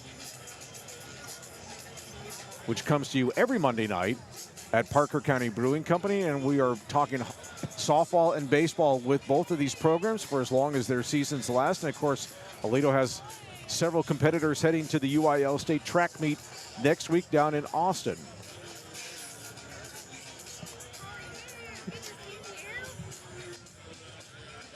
For the the Bearcats in their half of the 5th inning, it'll be the 8, 9, and 1 hitters, Richard Gallardo, Owen Settle, and Griffin Lee. 8, 9, and 1. Now Clint Dunham, I want to make a change here. I don't see where he's made the change, but hopefully we can see that here in the next few minutes.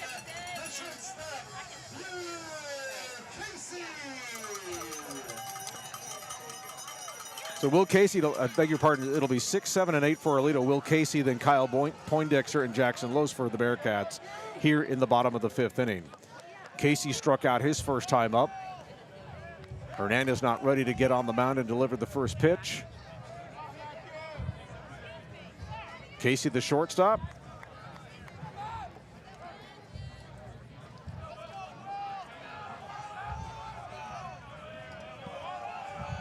Senior waits in the pitch, and that's taken high and away for ball 1, 1-0.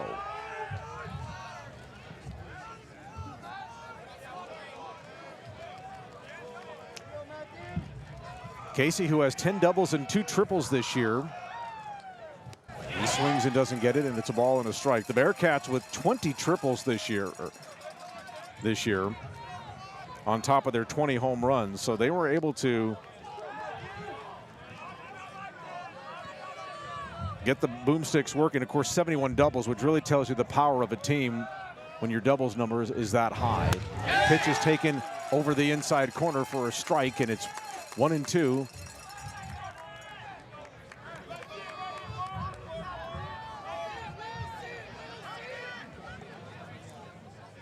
Hernandez out of the stretch, brings it to the belt, and the 1-2. And it's taken inside, and I think it got Casey, and it looks like it did. And so it rubbed him in and got him in the midsection, right across around the jersey letter. So Casey is aboard on a hit pitch. And so the Bearcats, with their leadoff batter on, third time they've had their leadoff batter on in this game. Now it'll bring up Kyle Poindexter. If you heard Chad Berry's pregame interview with me, this Bearcat offense, which has obviously relied on thundering the ball all over the ballpark, would they be willing to play a little small ball here? And they have to kind of show that here. We'll see if Poindexter is asked to bunt, and he shows bunt. And a throw to first, and Casey is back. So Poindexter giving his intentions before a pitch is ever thrown. Jung in on the grass at third, expecting the bunt to come his way. Pate has to hold the corner on Casey. Showing bunt, taking low for ball 1, 1-0. And they're going to appeal to, I think they appealed to first, but no swing on that on the offering. So 1-0, doesn't hurt to ask. 1-0 Aledo leads here, bottom of the 5th inning. Poindexter showing bunt, and he leaves it in the catcher's mask, or in the mitt rather, and it's a ball and a strike. Lee dropped it, but I think it was actually just right in there for a strike. So it's a ball and a strike to Poindexter. We'll see if Chad Berry still has the bunt on here. Only 1 strike in the count. Now if it gets to 2 strikes, see if he would take the bunt off here. But that's for another pitch. Poindexter shows bunt, and a throw to first, and Casey is back. Now, if you're going to bunt, which is what Poindexter is going to do, he's kind of showing it, but he's not squaring around with his body. He's kind of showing it, but he's got to actually kind of like turn and his whole body toward the pitcher if he's going to try and lay that thing down as well as he wants. He kind of does that with his shoulders turned toward the pitcher's mound on this bunt attempt, and Hernandez brings it in, and he bunts it foul up along first as that pitch came inside. That was actually a pretty good pitch by Hernandez to kind of get him in a defensive position on that. So now it's 1-2. That's a hard pitch to bunt, and that's exactly the way that Hernandez wanted it to occur, which it did. Now at 1-2, we'll see if the bunt is still on or if the bunt is taken off. Runner at first, nobody out. Bearcats trying to add to a 1-0 lead here. Poindexter waits, holds that bat, and a throw to first. The good thing, the one thing that's different from high school ball than Major League Baseball is you can throw to first as many times as you want. In baseball, you're limited by the number of throws over to first. 1-2 to Poindexter here. Los waits next. The pitch is taken high for ball 2, 2-2. So the bunt is off now at 2 strikes. They are giving Poindexter a lot of room on the right side. Of course, the infield looking for a double play ball to swart out the inning. Nobody out, 1 runner at first. For the Bearcats here, last of the 5th, Aledo 1, Paschal 0. Hernandez checks and brings it in 2-2, and it's inside for ball 3, 3-2. So now Poindexter, who is behind in the count at 1-2, has run it full. Now the question is, if you're Chad Berry, do you want to put Casey in motion here at 3-2? Nobody out.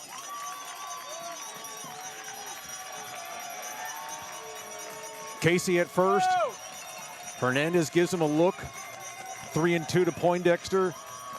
Casey doesn't go, and the pitch is swung and a miss, but the ball gets away from Lee, and he'll have no play to second as Casey goes over to second base on what should be another wild pitch, but a strikeout swinging for Poindexter.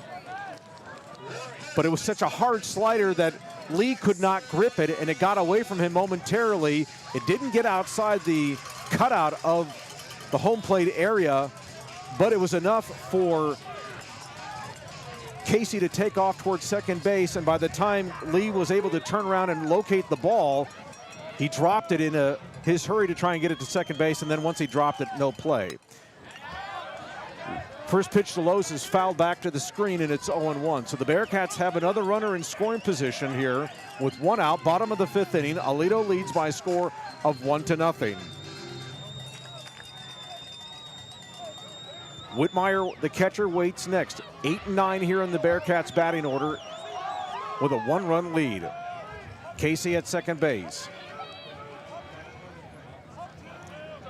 One strike pitch to Losa. Now we got time called, and that was just given at the last second by the plate umpire. He was giving that right as Hernandez was going into his motion, but the good thing that Hernandez did was follow through with delivering the pitch.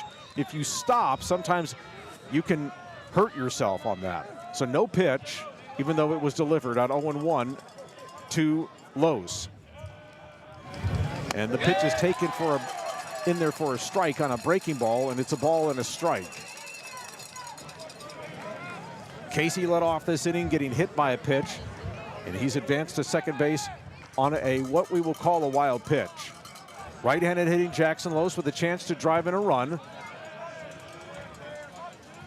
Two-strike pitch coming to Lowe's. He's down in the count. And the offering is swung on and hit to third. Jung looks Casey back to second base, makes his throw to first, and there are two outs. Good job there by Jung to keep Casey anchored at second base, and now the Bearcats have one more out to play with as there are two down here in the bottom of the fifth inning, and that'll bring up the catcher, Connor Whitmire, who grounded to short his first time up.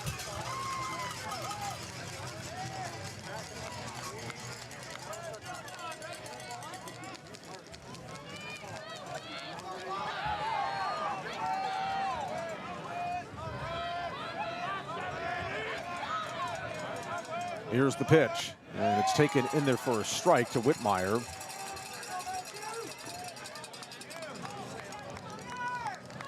Bearcats are 0 for 3 with runners in scoring position tonight, but there haven't been a lot of base runners anyway. One strike pitch coming to Connor Whitmire, the catcher. Right-handed hitting catcher stands in the middle of the batter's box. Now he calls time, and Hernandez throws it and kind of buzzes it inside. It's maybe a sign of displeasure over that. Kind of beats his chest with his right hand, but again, did the right thing by following through with the pitch. Now the Bearcats are calling time extremely late, but they're being granted it, and that's all that counts, as if the plate umpire grants it. Pitch is swung on a miss on a breaking ball, and it's 0-2. That's a good hook there from Hernandez.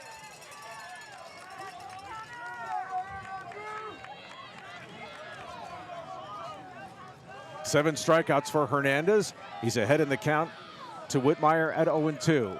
Casey at second base.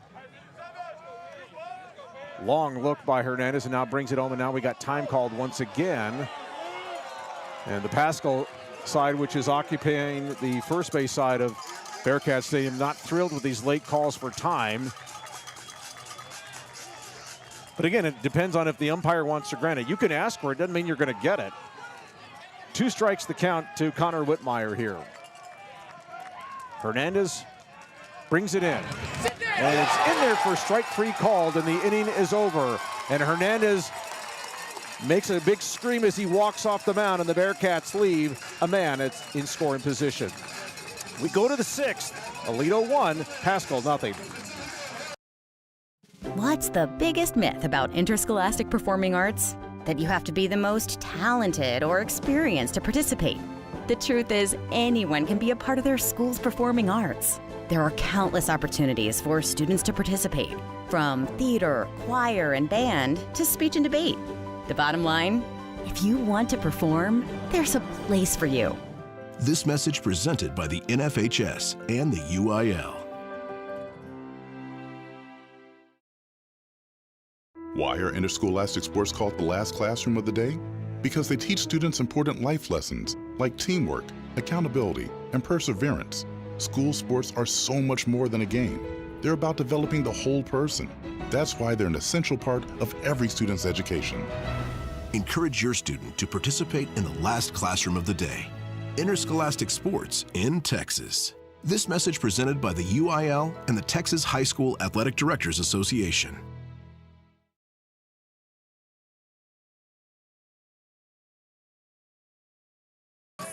Kevin Lonnquist back here at the Hiley Mazda broadcast table alongside my engineer Brody Gates. Top of the 6th inning here in Eastern Parker County. The Bearcats with a 1-0 lead here over the Paschal Panthers in this opening game of the Class 5A Division I Region 1 Area Playoff Series. For Paschal in their half of the 6th inning, the Panthers will go 8-9-1. Richard Gallardo, Owen Settle, and then Griffin Lee at the top of the order, the leadoff hitter.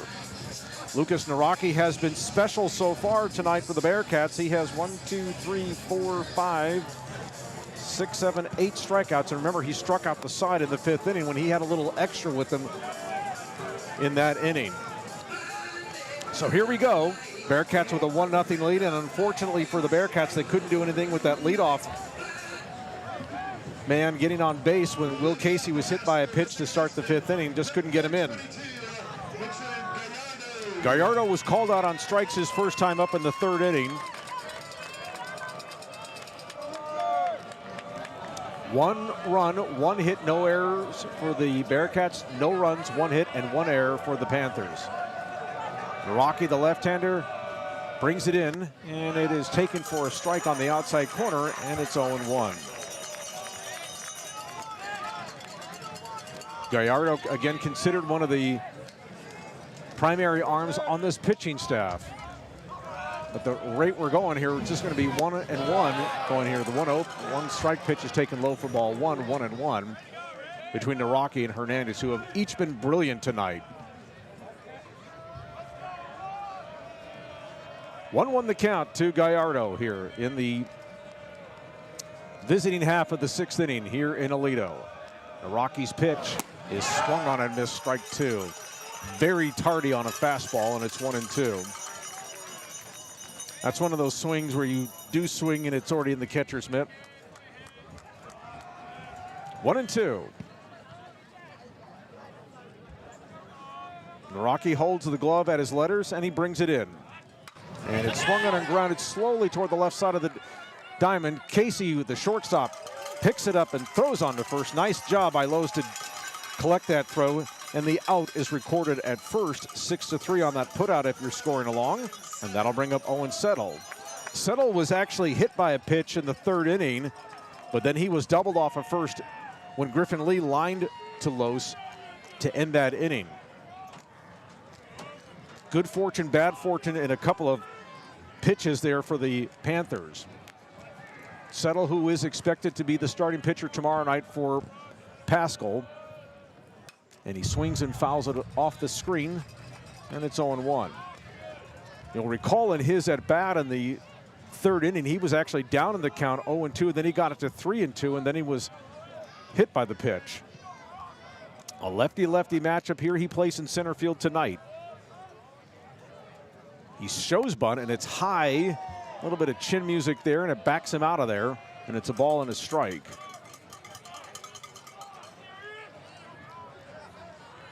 Duran was charging down the line from 3rd. He's playing pretty even with the bag at 3rd. Outfield playing straight away for this left-handed hitting center fielder. 1-1 pitch is swung on and missed. Good tight fastball in on his fist, and there was nothing Settle could do with that. And it's 1-2.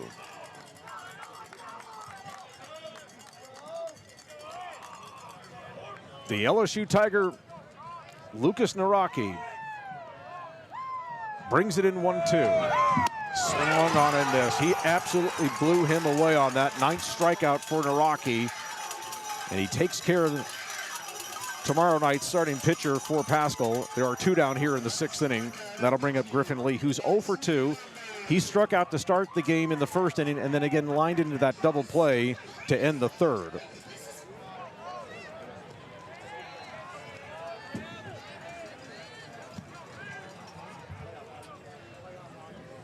9 consecutive retired by Lucas Naraki. The pitch. And that's just missing for ball 1, 1-0. You can't count the hit by a pitch as being retired consecutively, but you can count the line out to end the third. And then it's been 1-2-3, 1-2-3 in the fourth and the fifth. And Naraki trying to make it a 1-2-3 sixth here. 1-0 pitch on the way to Lee is on the black on the outside corner, and it's 1-1.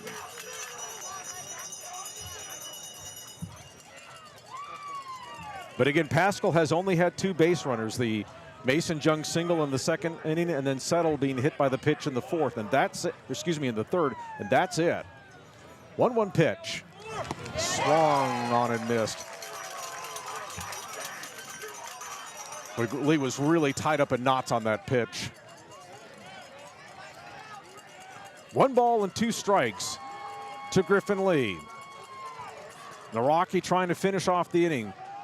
Brings it in 1-2, and he swings and fouls it off, does Lee down the right field side. Very defensive swing there for him, but he keeps the at-bat alive at 1-2 here as we're nearing 9 o'clock in Eastern Parker County. Glad you're with us here on NTX Varsity Sports in game 1 of this really well-pitched opening game between the Bearcats and the Panthers.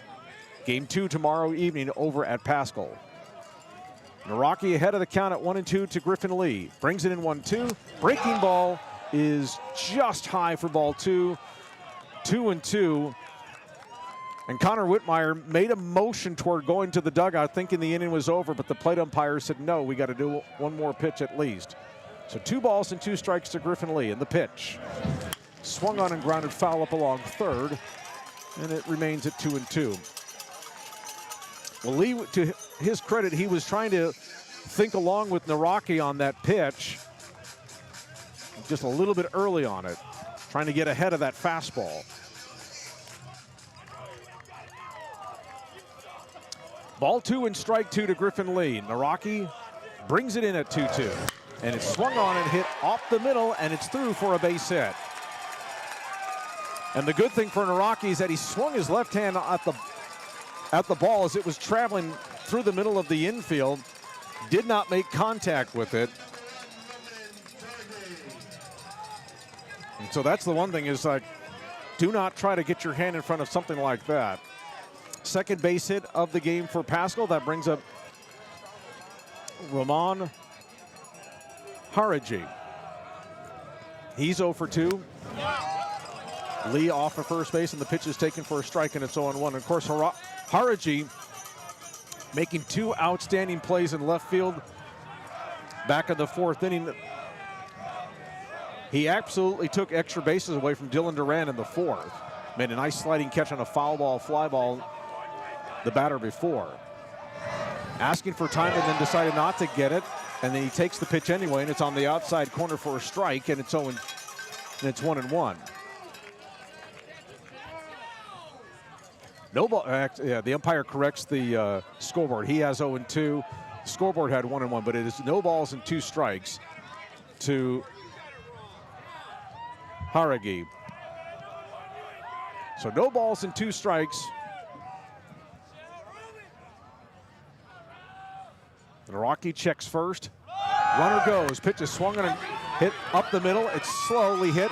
Casey with the throw to first. Got him. And the inning is over. Nice play by Casey to make the play stay calm and cooled and collected. And the side is retired. A base hit and nothing else. And we go to the bottom of the 6th inning. It's Aledo 1 and Paschal nothing. What's the biggest myth about interscholastic performing arts? That you have to be the most talented or experienced to participate. The truth is, anyone can be a part of their school's performing arts. There are countless opportunities for students to participate, from theater, choir, and band to speech and debate. The bottom line, if you want to perform, there's a place for you. This message presented by the NFHS and the UIL.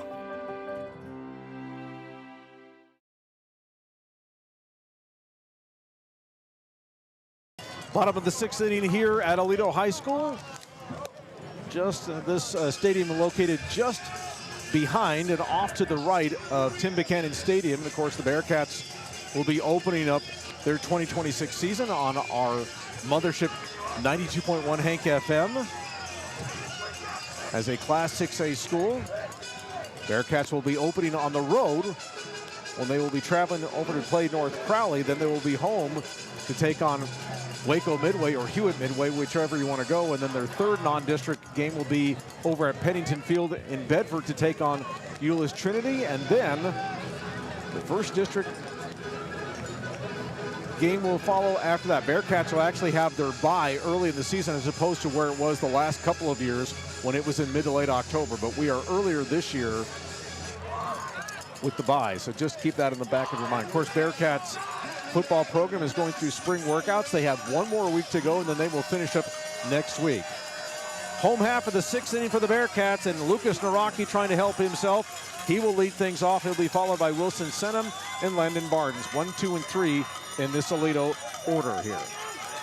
Naraki, to his part, is 0 for 2. He reached on a fielding error his first time up, and then it was called out on strikes in the third. Hernandez brings it in, and Naraki is way out in front of it, and he's behind at 0-1.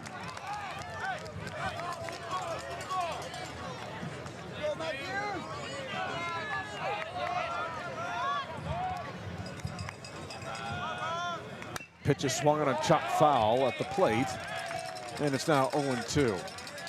And we mentioned the Bearcats are 0 for 3 with runners in scoring position, but of course, Paschal hasn't even had a runner get into scoring position so far through these first 6 at-bats.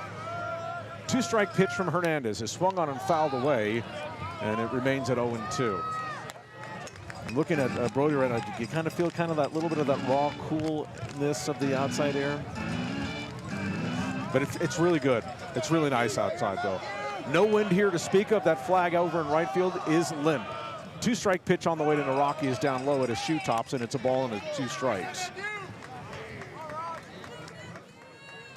Again, 1, 2, and 3 here for Aledo in the bottom of the 6th. They lead 1-0.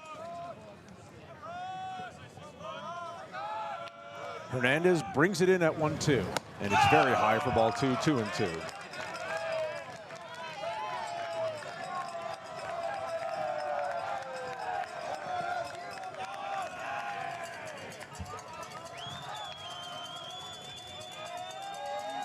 Two balls, 2 strikes from Hernandez to Naraki, and the pitch is hit high in the air, right center field, on his horse, way back, and gone! Take the tour, Lucas Naraki, home run number 7, and the Bearcats have a 2-0 lead.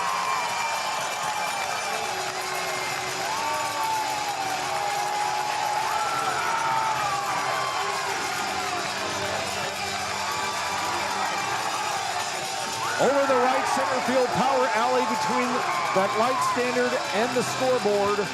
And the Bearcats get that all-important second run, a little breathing room, and Naraki helps himself with the solo blast. He was sitting on that thing, and he drilled it. Bearcats with their second hit of the game. Again, hits have been a premium here in this game for the Bearcats. Now Clint Dunham, the head coach for Paschal, comes out to have a word with his fireballing right-hander just to settle him down. But this is one case where the senior beat the junior. So Wilson Senham, the left fielder, who's been called out on strikes his first 2 times up.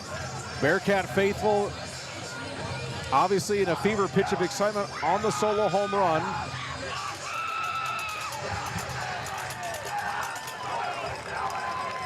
That is home run number 21 for the Bearcats this year. And for Naraki, I mentioned his 7th home run of the season, RBI number 38. Pitch is taken low for ball 1-0. Now the key for Hernandez is, as emotional as he has been on a couple of strikeouts, to get out of a mess that he was in the 5th. Now he has to settle things down.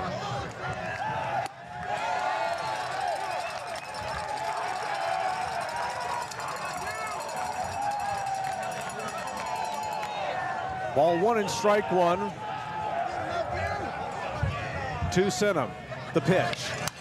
Hit foul out of play, and it's a ball and 2 strikes.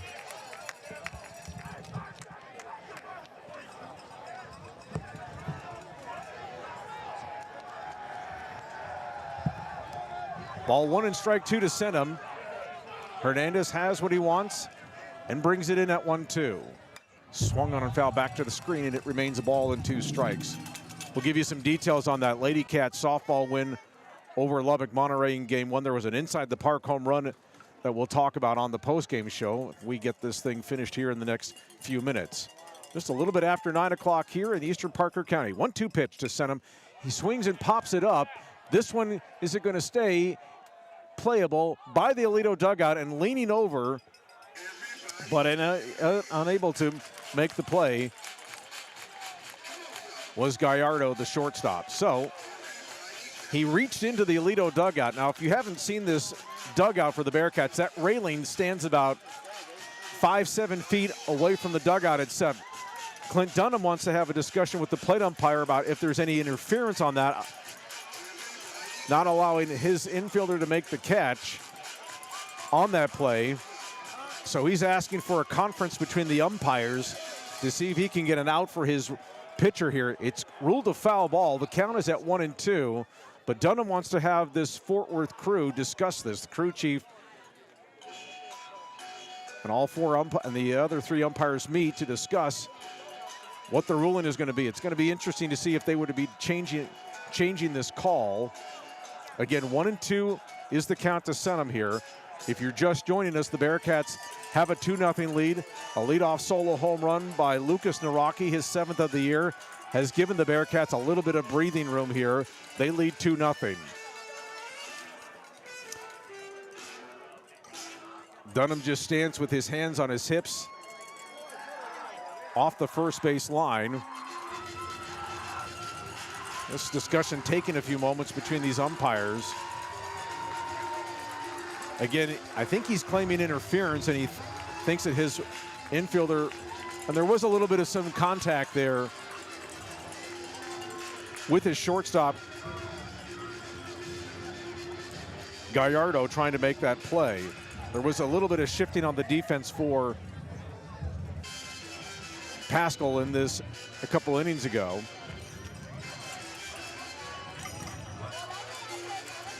Long discussion with this crew.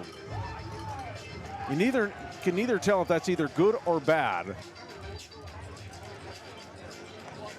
And now we're going to have umpires going to both Chad Berry and to Clint Dunham to give their interpretation of what they discussed on that foul ball that went into the Aledo dugout here.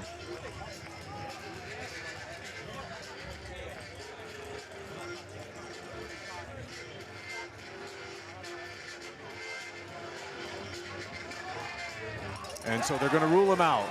Okay, so they're going to call interference, and so they do get the out. That's going to be a pop out to the shortstop, and so that's what they rule. And so the Bearcats' first out of the inning is the interference on that. Sinham's not happy about it.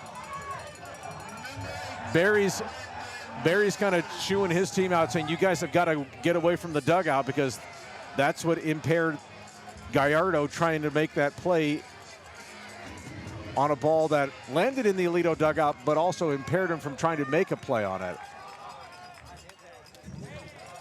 Here's Barnes, and he swings and fouls it back, and it's 0-1. And see, that's the difference between this Aledo dugout and a lot of other dugouts, where it's built out, so it creates a lot of space from the covering area to where you can stand on the dugout. Most dugouts, of course, are more conventional, where the railings are pretty much right at the steps of the dugout, but Aledo doesn't have any steps in their dugout. Pitch is taken for a strike on a breaking ball, and it's 0-2. 2-0 Bearcats here, bottom of the 6th, thanks to a Lucas Naraki leadoff home run here in the bottom of the 6th. 2-strike pitch is swung on and chopped toward third. Jung has it. High throw to first, and it's over the first baseman's head, and making his way to second base is going to be Barnes. He's in there with a slide on an error, 5-second error of the inning, or the game by Jung. And so the Bearcats have another runner in scoring position, a very prized third run opportunity, as Luke Gladchuk will come to the plate.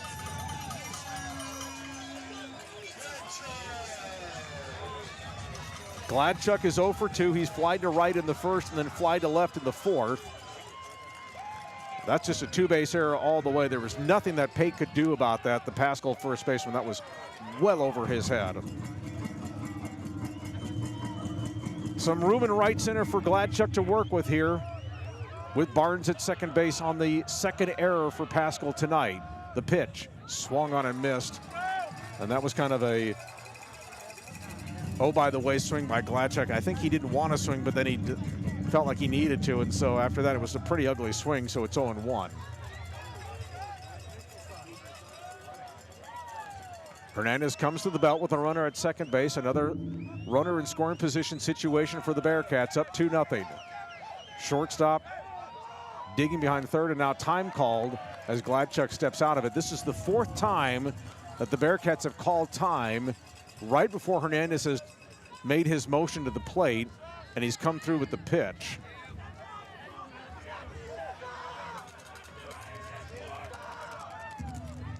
Trying to keep that runner at second base closer to the bag.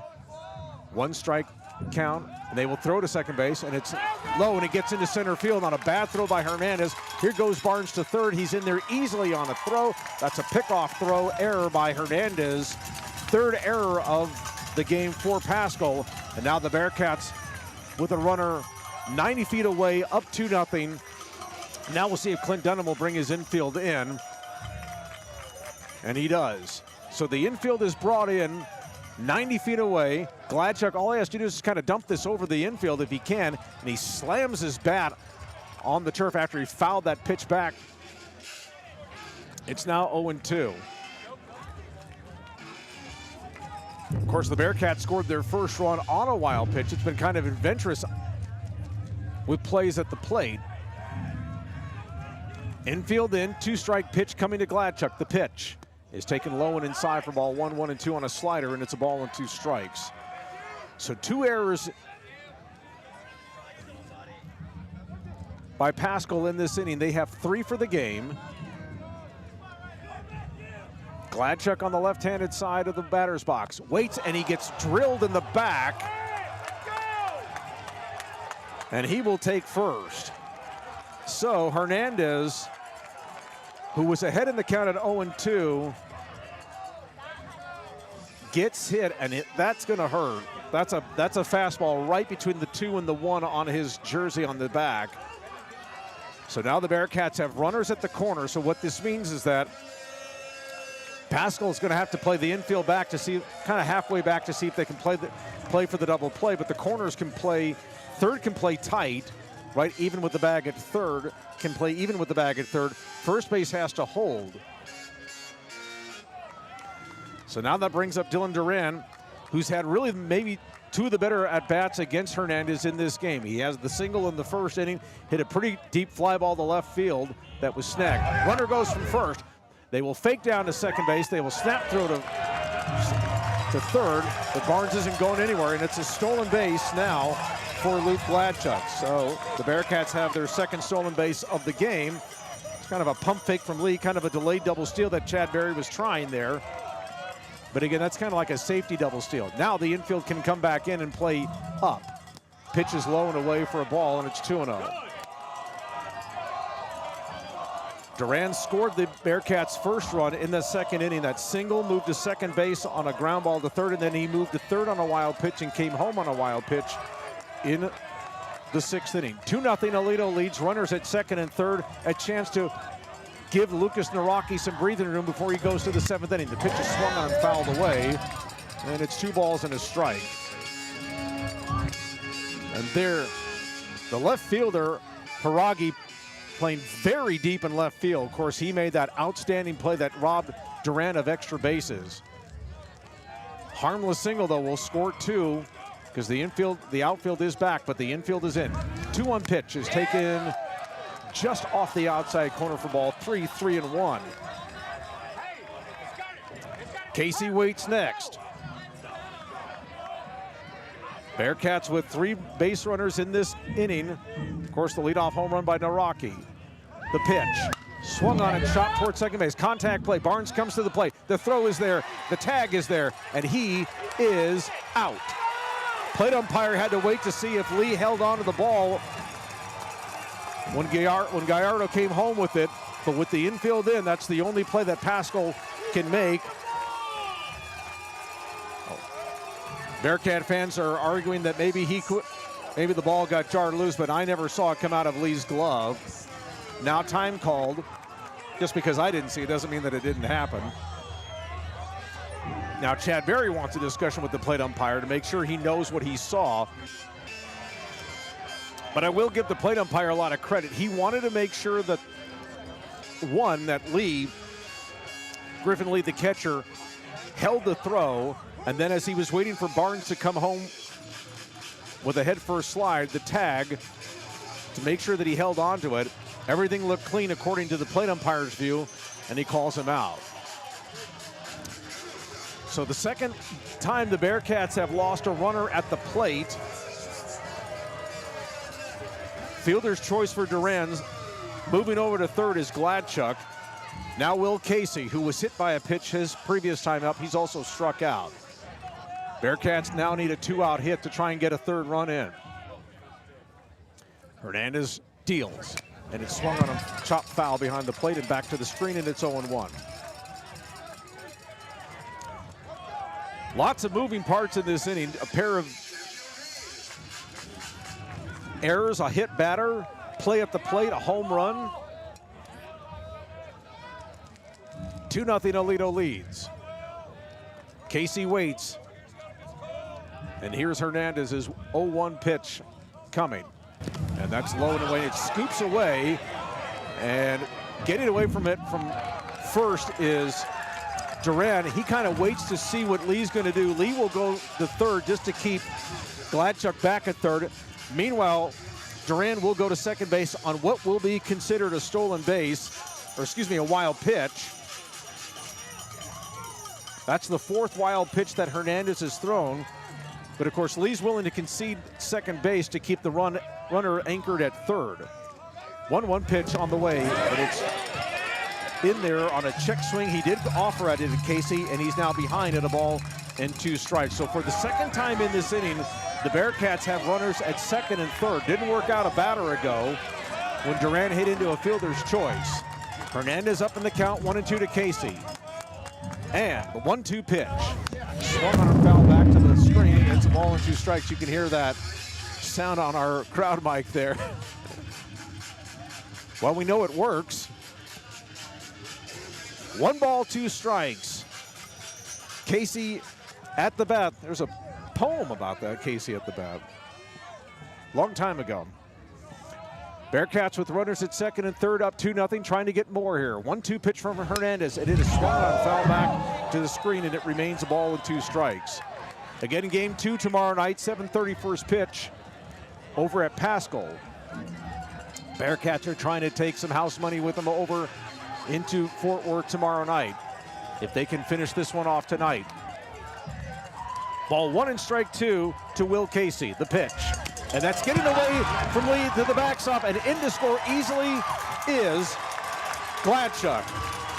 And on the 5th wild pitch from Matthew Hernandez tonight, the Bearcats do get that all-important third run. They are up 3-0. Advancing to third is Duran. And so Will Casey doesn't have to swing the bat per se, but he has another opportunity to try and pick up another run with Duran at third. 2 balls and 2 strikes to him as he waits. Hernandez out of the stretch, and the 2-2 pitch. Breaking ball in there for strike 3 called, and the inning is over. But a good inning for the Bearcats. They get 2. Lucas Naraki got things started with a solo home run to start the 6th, and he will take the mound in the top of the 7th with Aledo leading 3-0. Back for the 7th right after this timeout. Timeout. All right. Remember, we're a team that plays together. Listen, the winning will take care of itself. We just have to get everyone involved. In interscholastic sports, we celebrate what makes every one of us unique. And in the pursuit of a common goal, everyone in the huddle, in the bleachers, and in the community comes together. This message presented by the UIL and the Texas High School Athletic Directors Association.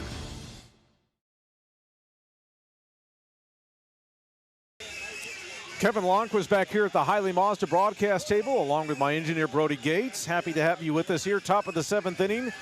here in Aledo in Game 1 of this Class 5A Division I Region 1 Area Playoff Series matchup. The Aledo Bearcats leading the Paschal Panthers by a score of 3-0. Bearcats with a run in the second inning, and then 2 big runs in the 6th inning. 2 of the Bearcats' runs have scored via the wild pitch.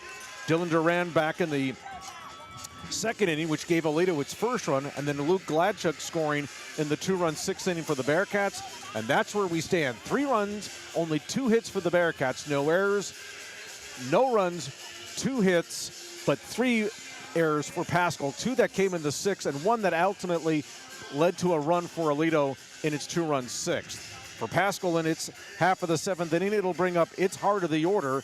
It'll be Sebastian Perea, Luke Jowers, and Matthew Hernandez, the numbers 3, 4, and 5. So Clint Dunham has the right ones he wants at the plate. Lucas Naraki has been brilliant tonight. He has not allowed a runner to reach second base. He has struck out 9, no walks. He has hit a batter. So right now,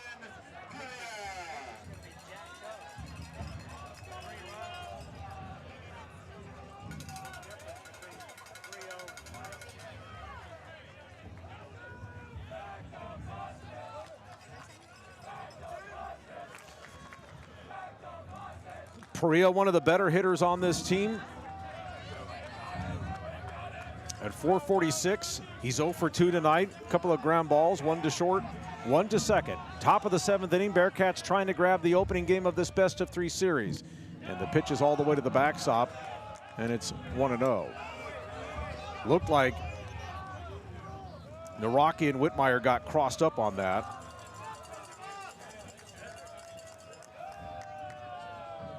1-0 to Perea. The 1-0 pitch, and that's taken high for ball 2, 2-0. There have been a couple of occasions where Naraki was dealing with 3-ball counts. He had a couple of them in the first inning, but was able to get out of those situations and record outs. Now down here behind in the count at 2-0 on the pitch. That's taken on the outside corner for strike 1, 2-1.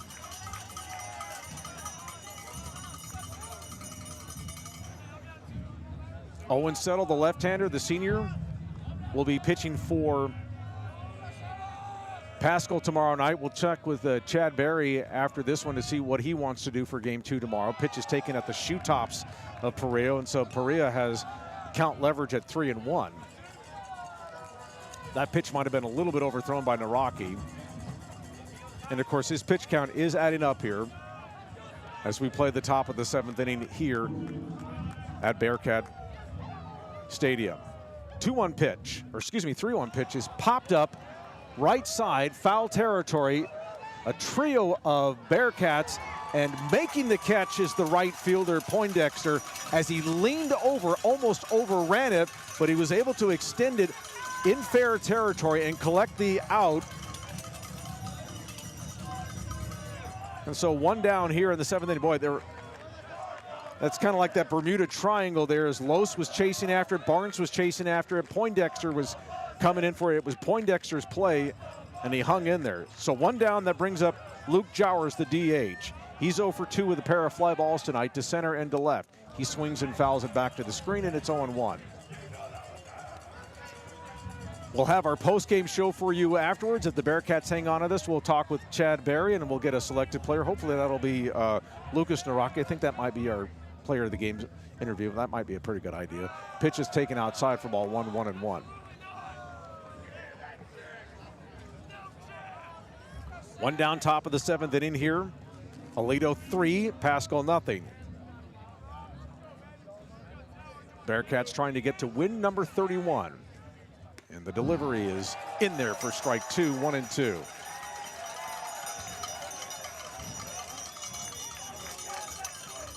Hernandez waits next.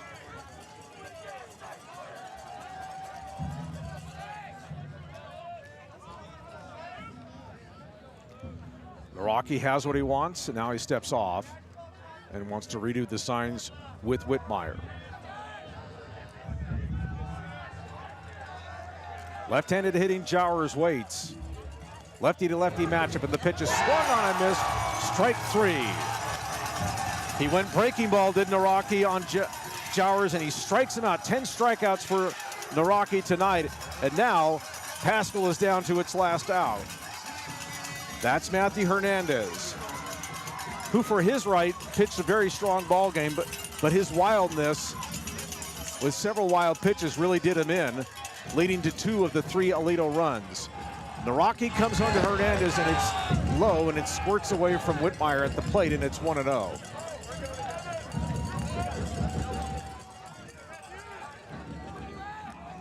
If Hernandez can keep it alive, Mason Jung, the third baseman, waits next.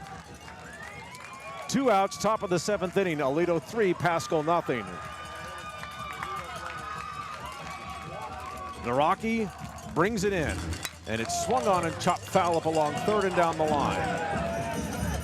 You can call an error there on Clint Dunn, the head coach there, because he didn't handle that very well. 1-1 count to Hernandez here.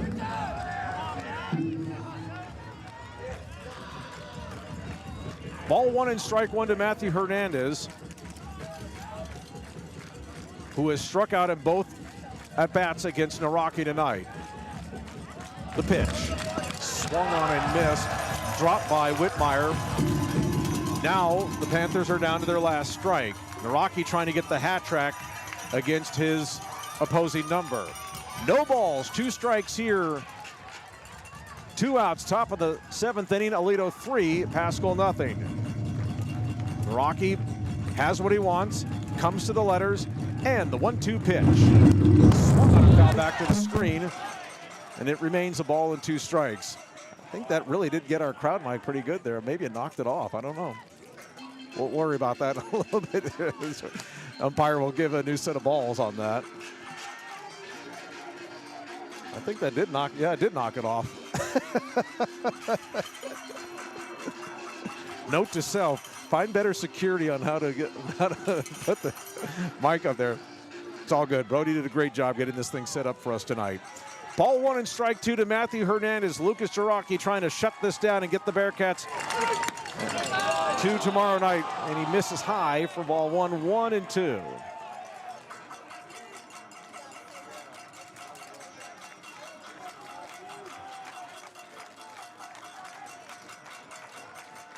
Naraki has what he wants. 2-2 pitch to Hernandez.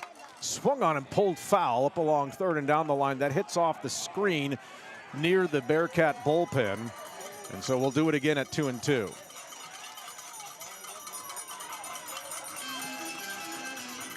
It's a beautiful thing about baseball. You got to get all the outs. You can't dribble out the clock, and you can't take knees. You got to get all of the outs. 2 balls, 2 strikes, 2 out. Top of the 7th inning, Aledo 3, Paschal nothing. Naraki comes to the letters. 2-2 pitch. Swung on and fouled at the plate. Boy, Hernandez just got a piece of that to stay alive. And so we do it one more time at 2-2. Naraki went breaking ball there on his opposite number.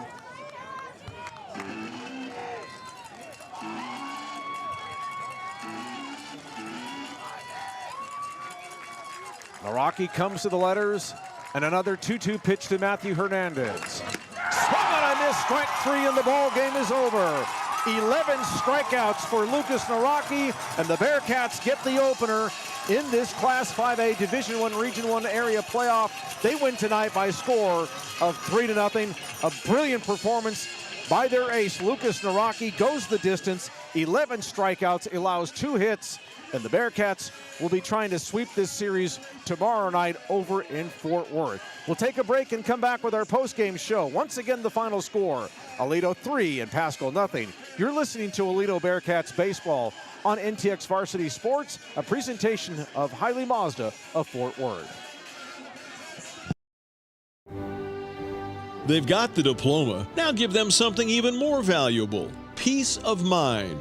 At Hiley Mazda of Fort Worth, Mazda vehicles are built with advanced safety technology to help protect your new driver with every trip. And right now, get 0% APR for 72 months on the Mazda CX-90 plug-in hybrid, a smarter, safer SUV for the road ahead. Hiley Mazda of Fort Worth. Send them safe so they can drive with confidence.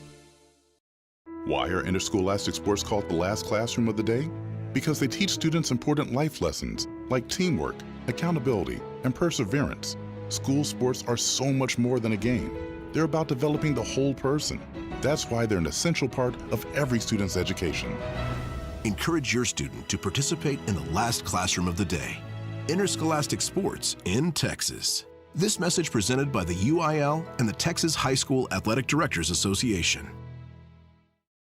What's the biggest myth about interscholastic performing arts? That you have to be the most talented or experienced to participate. The truth is, anyone can be a part of their school's performing arts. There are countless opportunities for students to participate, from theater, choir, and band to speech and debate. The bottom line, if you want to perform, there's a place for you. This message presented by the NFHS and the UIL.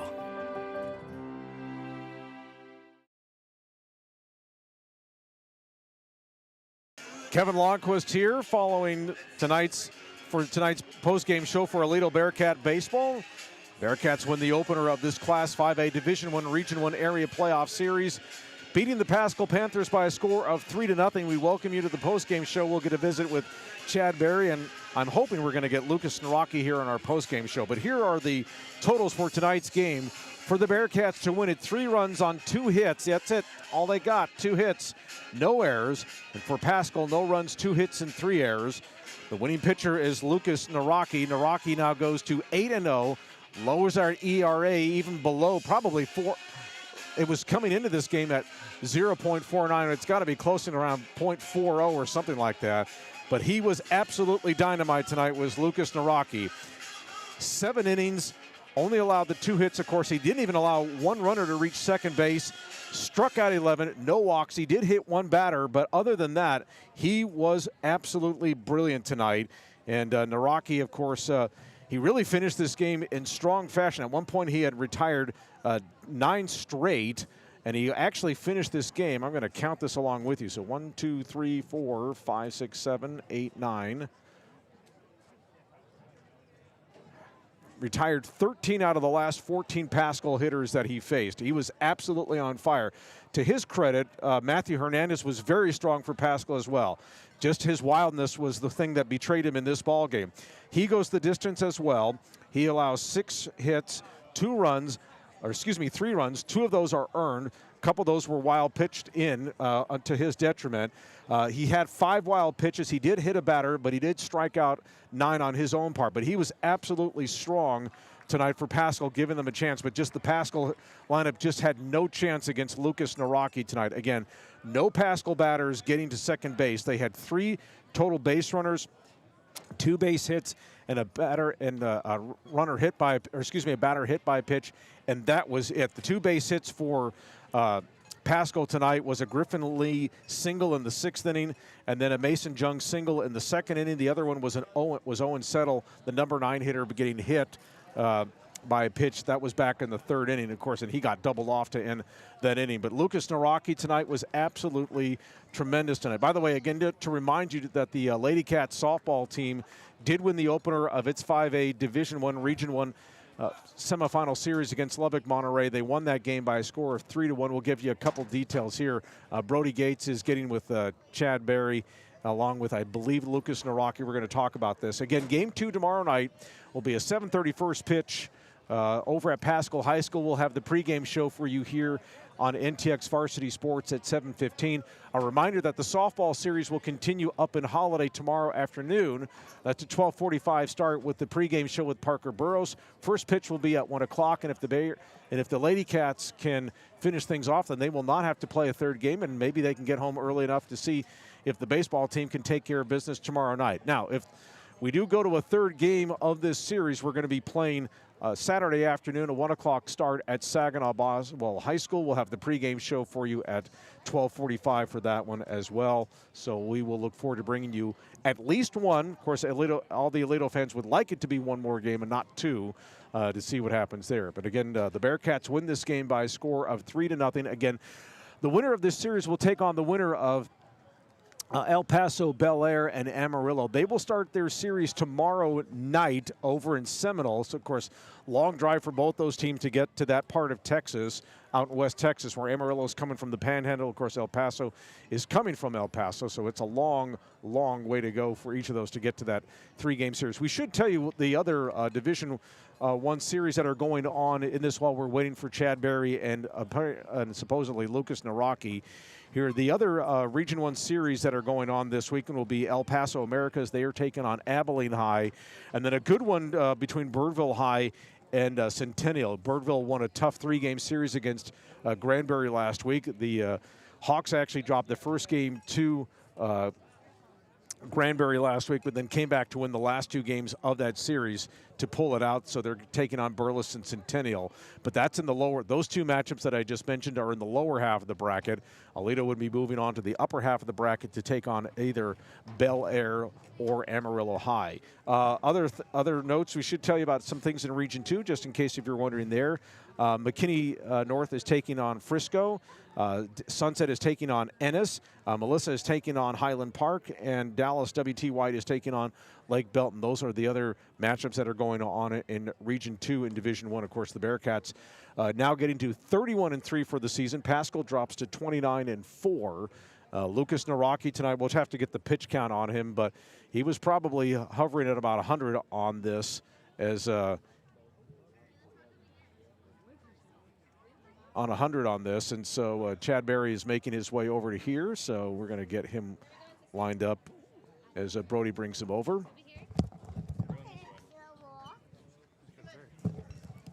And Chad Berry gets a hug from his wife Sunshine there following that win, and he's about to put the headset on and join us here, and ready to go on that. And here we go. Congratulations. Thank you. Fun game. I mean, this was the pitching series that we thought we were going to get. 2 really strong staffs. And, you know, you just talk about the effort that Lucas had tonight. This is what you've gotten out of him all year long. He's your horse, delivers the goods tonight. 11 strikeouts. What would you think of his stuff? Obviously, it was really good, but what did you think of it? I mean, he was you know, we were a little worried about him at the beginning of the week. He was throwing up Sunday and all day Monday. I think he had food poisoning. He said he thought he ate some bad chicken salad that might have sat out too long at his house. And so, you know, he was getting an IV last night. And so he'd been kind of lethargic in practice. And, you know, he was just been trying to get back because he'd been sick for a few days and he was kind of feeling weak, didn't have much energy. And so we were contemplating whether we were going to pitch him tonight or try to hold him for tomorrow, and he kind of said, "No, this is my night. I want to do it tonight." So he woke up, said he felt great today, and so we went along with it. And I mean, he did what he does. Yeah, it's. I mean, his fastball. He was able to locate just about everything. And again, you know, I thought maybe the lethargy that you mentioned maybe appeared that way in the first inning with a couple of 3-ball counts, but then afterwards he was really locked in. Chad retired 13 of the last 14 batters that he saw. Just in terms of just his velocity and the way he's moving in and out. Just anything different that you saw tonight that maybe was different from any of his other starts that you've seen all season? No, I thought he kind of early on, like you said, he kind of worked behind in counts a little bit, and then I think he really kind of in those middle innings they put some balls in play. But I was like, you're making pitches, you're getting fly ball out, you're getting ground ball out, you're not wasting a bunch of pitches trying to strike somebody out. And so I felt like he had done a really great job of just pitching, and I think that helped him be able to go the distance. Let's talk a little bit about offensively. Of course, you guys, runs were going to be a premium in this game. Matthew Hernandez, brilliant himself tonight. I think his wildness obviously was the thing that kind of betrayed him because you guys scored 2 runs on wild pitches there. But I want to just ask you about, you know, the play at the plate. You know, we're when the Rocky was thrown out at the plate in the first inning there. That's just a bang contact play there, and so, but you know. It's tough because you've got to take advantage of every opportunity that you get, but at the same time, they just made a couple plays too to get guys out at the plate. Oh yeah, for sure. They're great. They're well coached. They play the game the right way. You know, their infield is solid. They play great defense all the way around the outfield, infield. They pitch well. Their catcher's he's a bulldog behind the plate. Yeah. And they made routine plays. We were going to press the issue a little bit here and there, and so we took some chances on the bases, and they made us pay for it. When a guy like Lucas can help himself with that leadoff home run in the 6th inning, how did that change the tenor in the dugout for you guys to just give you a little bit more breathing room? Because one run, it's always one swing of the bat, but just that extra run can mean so much mentally. I think that second run, it helps it helps the defense go, okay, if something happens, if we give up a couple of hits, we're still okay. It's not, we don't feel like we have to play perfect. So it just gives you, like you said, some breathing room to where, if we make an error, we can probably overcome that without giving up too much damage. Yeah, I was going to, and one thing I was just going to get back to as far as Lucas was concerned, I thought in that 5th inning when he struck out the side that his stuff was at premium level there versus the other innings. I don't know how you saw that, but at least it seemed like the way he entered that inning, the way he went from start to finish, didn't use a lot of pitches too to strike out the side either. Yeah, I think he kind of, those middle innings, he kind of got into a groove, and then like in the 5th, he went out, and I think he had really good sharp command of all 3 pitches, which, he didn't throw his changeup as much tonight, but his slider looked like he had a lot better control of it this week than last week, and his fastball looked like it was jumping off his hand, had some movement to it, and he was able to move that around and use that to be really effective. Did you get a pitch count on him tonight? I think he threw right at 101, maybe. Okay.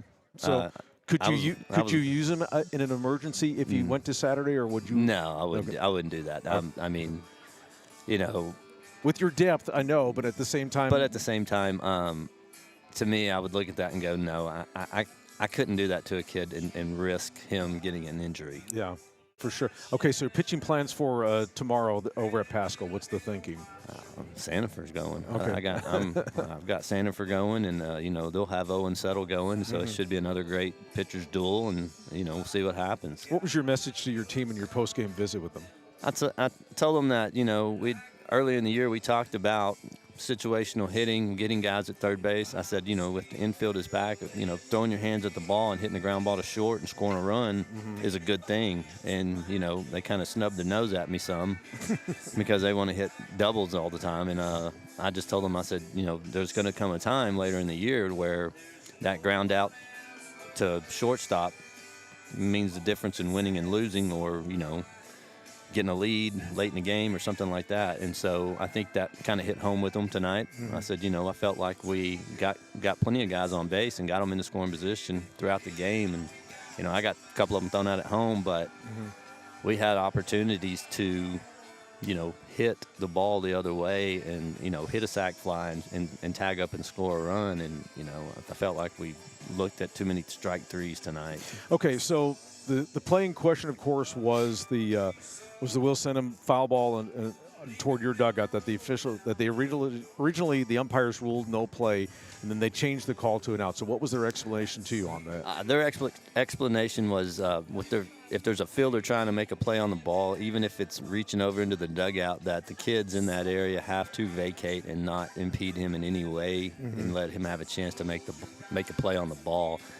From where I was, I couldn't see how far deep into the dugout the ball landed. The kids were like, there was no way he was getting that ball, coach. And I'm like, well, I couldn't tell, but there was an umpire standing right there, and he seemed to think he probably could have made a play on it, and he felt like we were impeding him from making the play on the ball. And so they got together and talked about it, and he said, he said it's a rule and interpretation of the rule. And so I was like, okay, well, lesson learned. I can live with that. Okay, now lesson learned, and everyone has to say if there's a foul ball near the dugout tomorrow night, then everybody better get out of the way. And so, like, if he catches it, fine, but if he doesn't, that's on him or something like that. But tomorrow night, you guys try to get this thing wrapped up on the road over at Paschal.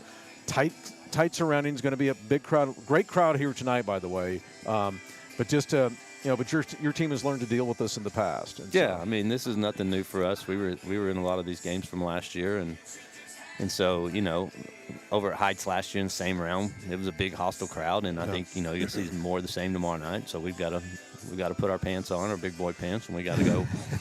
We got to go block out the outside distractions, and we got to focus on playing good baseball. All right. Well, congratulations to you. Hopefully, we can get Lucas here over in just a month if he hasn't left already. But if I'll not, go find him. All right. And then, but again, congratulations to you on that. And it was fun to watch, and we'll look forward to you tomorrow night as well. And then we'll have the pregame show visit with you as well. Sounds good. All right. Thanks. Appreciate it. Chad Berry, the head coach for the Aledo Bearcats here. With that, he's going to go hunt down his left-hander here. And then just a couple of notes as far as the 3-1 victory is concerned by the softball team in game one of that semifinal series up there in Holiday was that Kylie Martin had a home run in the third inning. There was a 2-run shot, and then Braylee Meyer hit a solo shot in the fifth inning to give Aledo its 3 runs in the game. Again, game 2 tomorrow.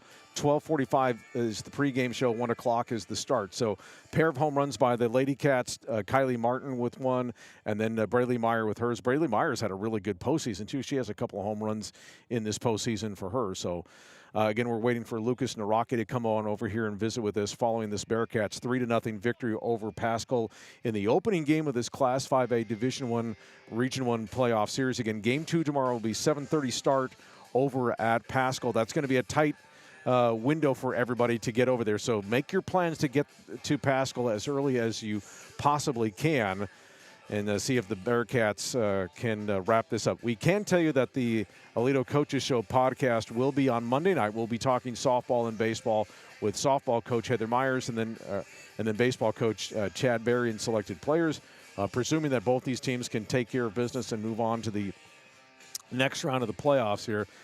These postseasons have been moving really fast here. Softball's already into its 3rd week of the postseason, trying to get to the 4th week of it, and we're already getting through the middle of May.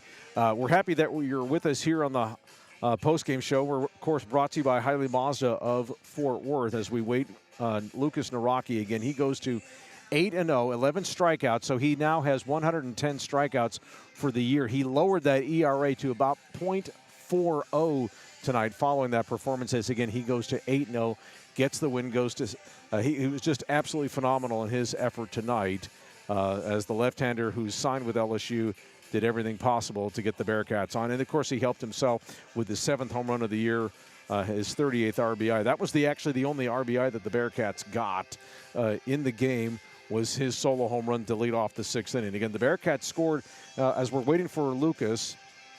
Again, we'll tell you how the Bearcats got their 3 runs. So they opened this bottom of the 2nd inning on a Dylan Duran base hit.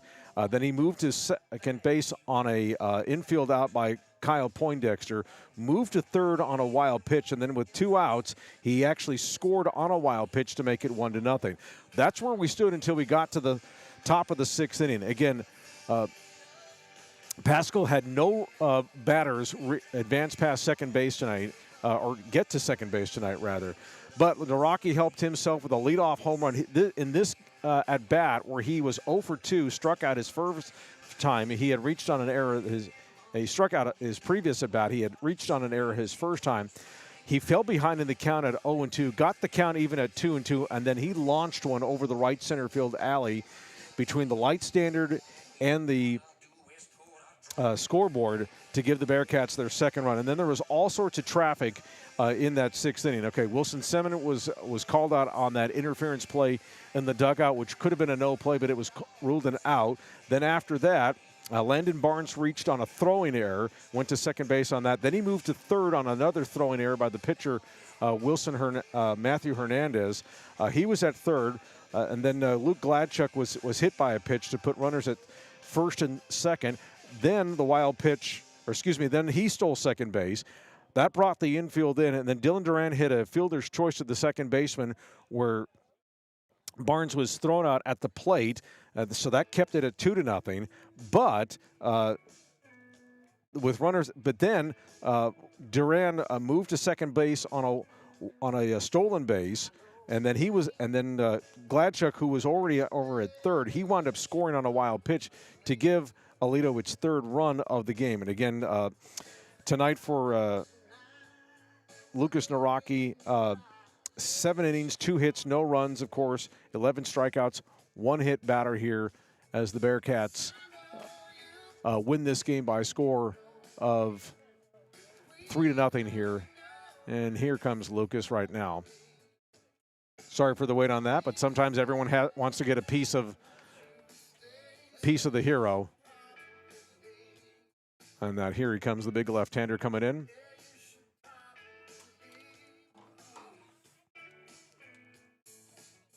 As he puts his headset on to join us here. All right. So Lucas Naraki joins us here. Congratulations to you. Great command of your stuff. Coach was telling us that you actually weren't feeling your best, dealing a little bit of food poisoning, yet you go out and strike out 11. Is that going to be the formula moving forward? Yes, sir, for sure. I hope I can do that every week. So, just talk about your stuff. I mean, you battled a couple 3-ball counts in the first inning, and then you were able to settle in. You retired 13 out of the last 14. Just talk about just your overall stuff tonight. Yeah, I mean, early in the game, I was cutting my stuff a little bit. So as the game went on, I just knew how to extend on the mound with all my stuff, and that helped clean up my command later in the game. Okay, so let's talk about this. And this is a series where we expect the runs to be at a premium, and so you only get the run. You get the one run there, of course, on the wild pitch that Dylan scores on, and so you make it stand up. I mean, you don't even allow a batter, any runner for Paschal to reach second base. But what's kind of your mindset, knowing that this probably is going to be, 1 or 2 runs or whatever, and you've got to make it stand up? Just take us through your mentality on something like that. Yeah, I mean, in a game like this where runs really matter, I really try to limit the free bags on the mound and just pound the zone and make them put the ball in play, because I know we're not going to put 10, 12 a game like we have been off a pitcher like that.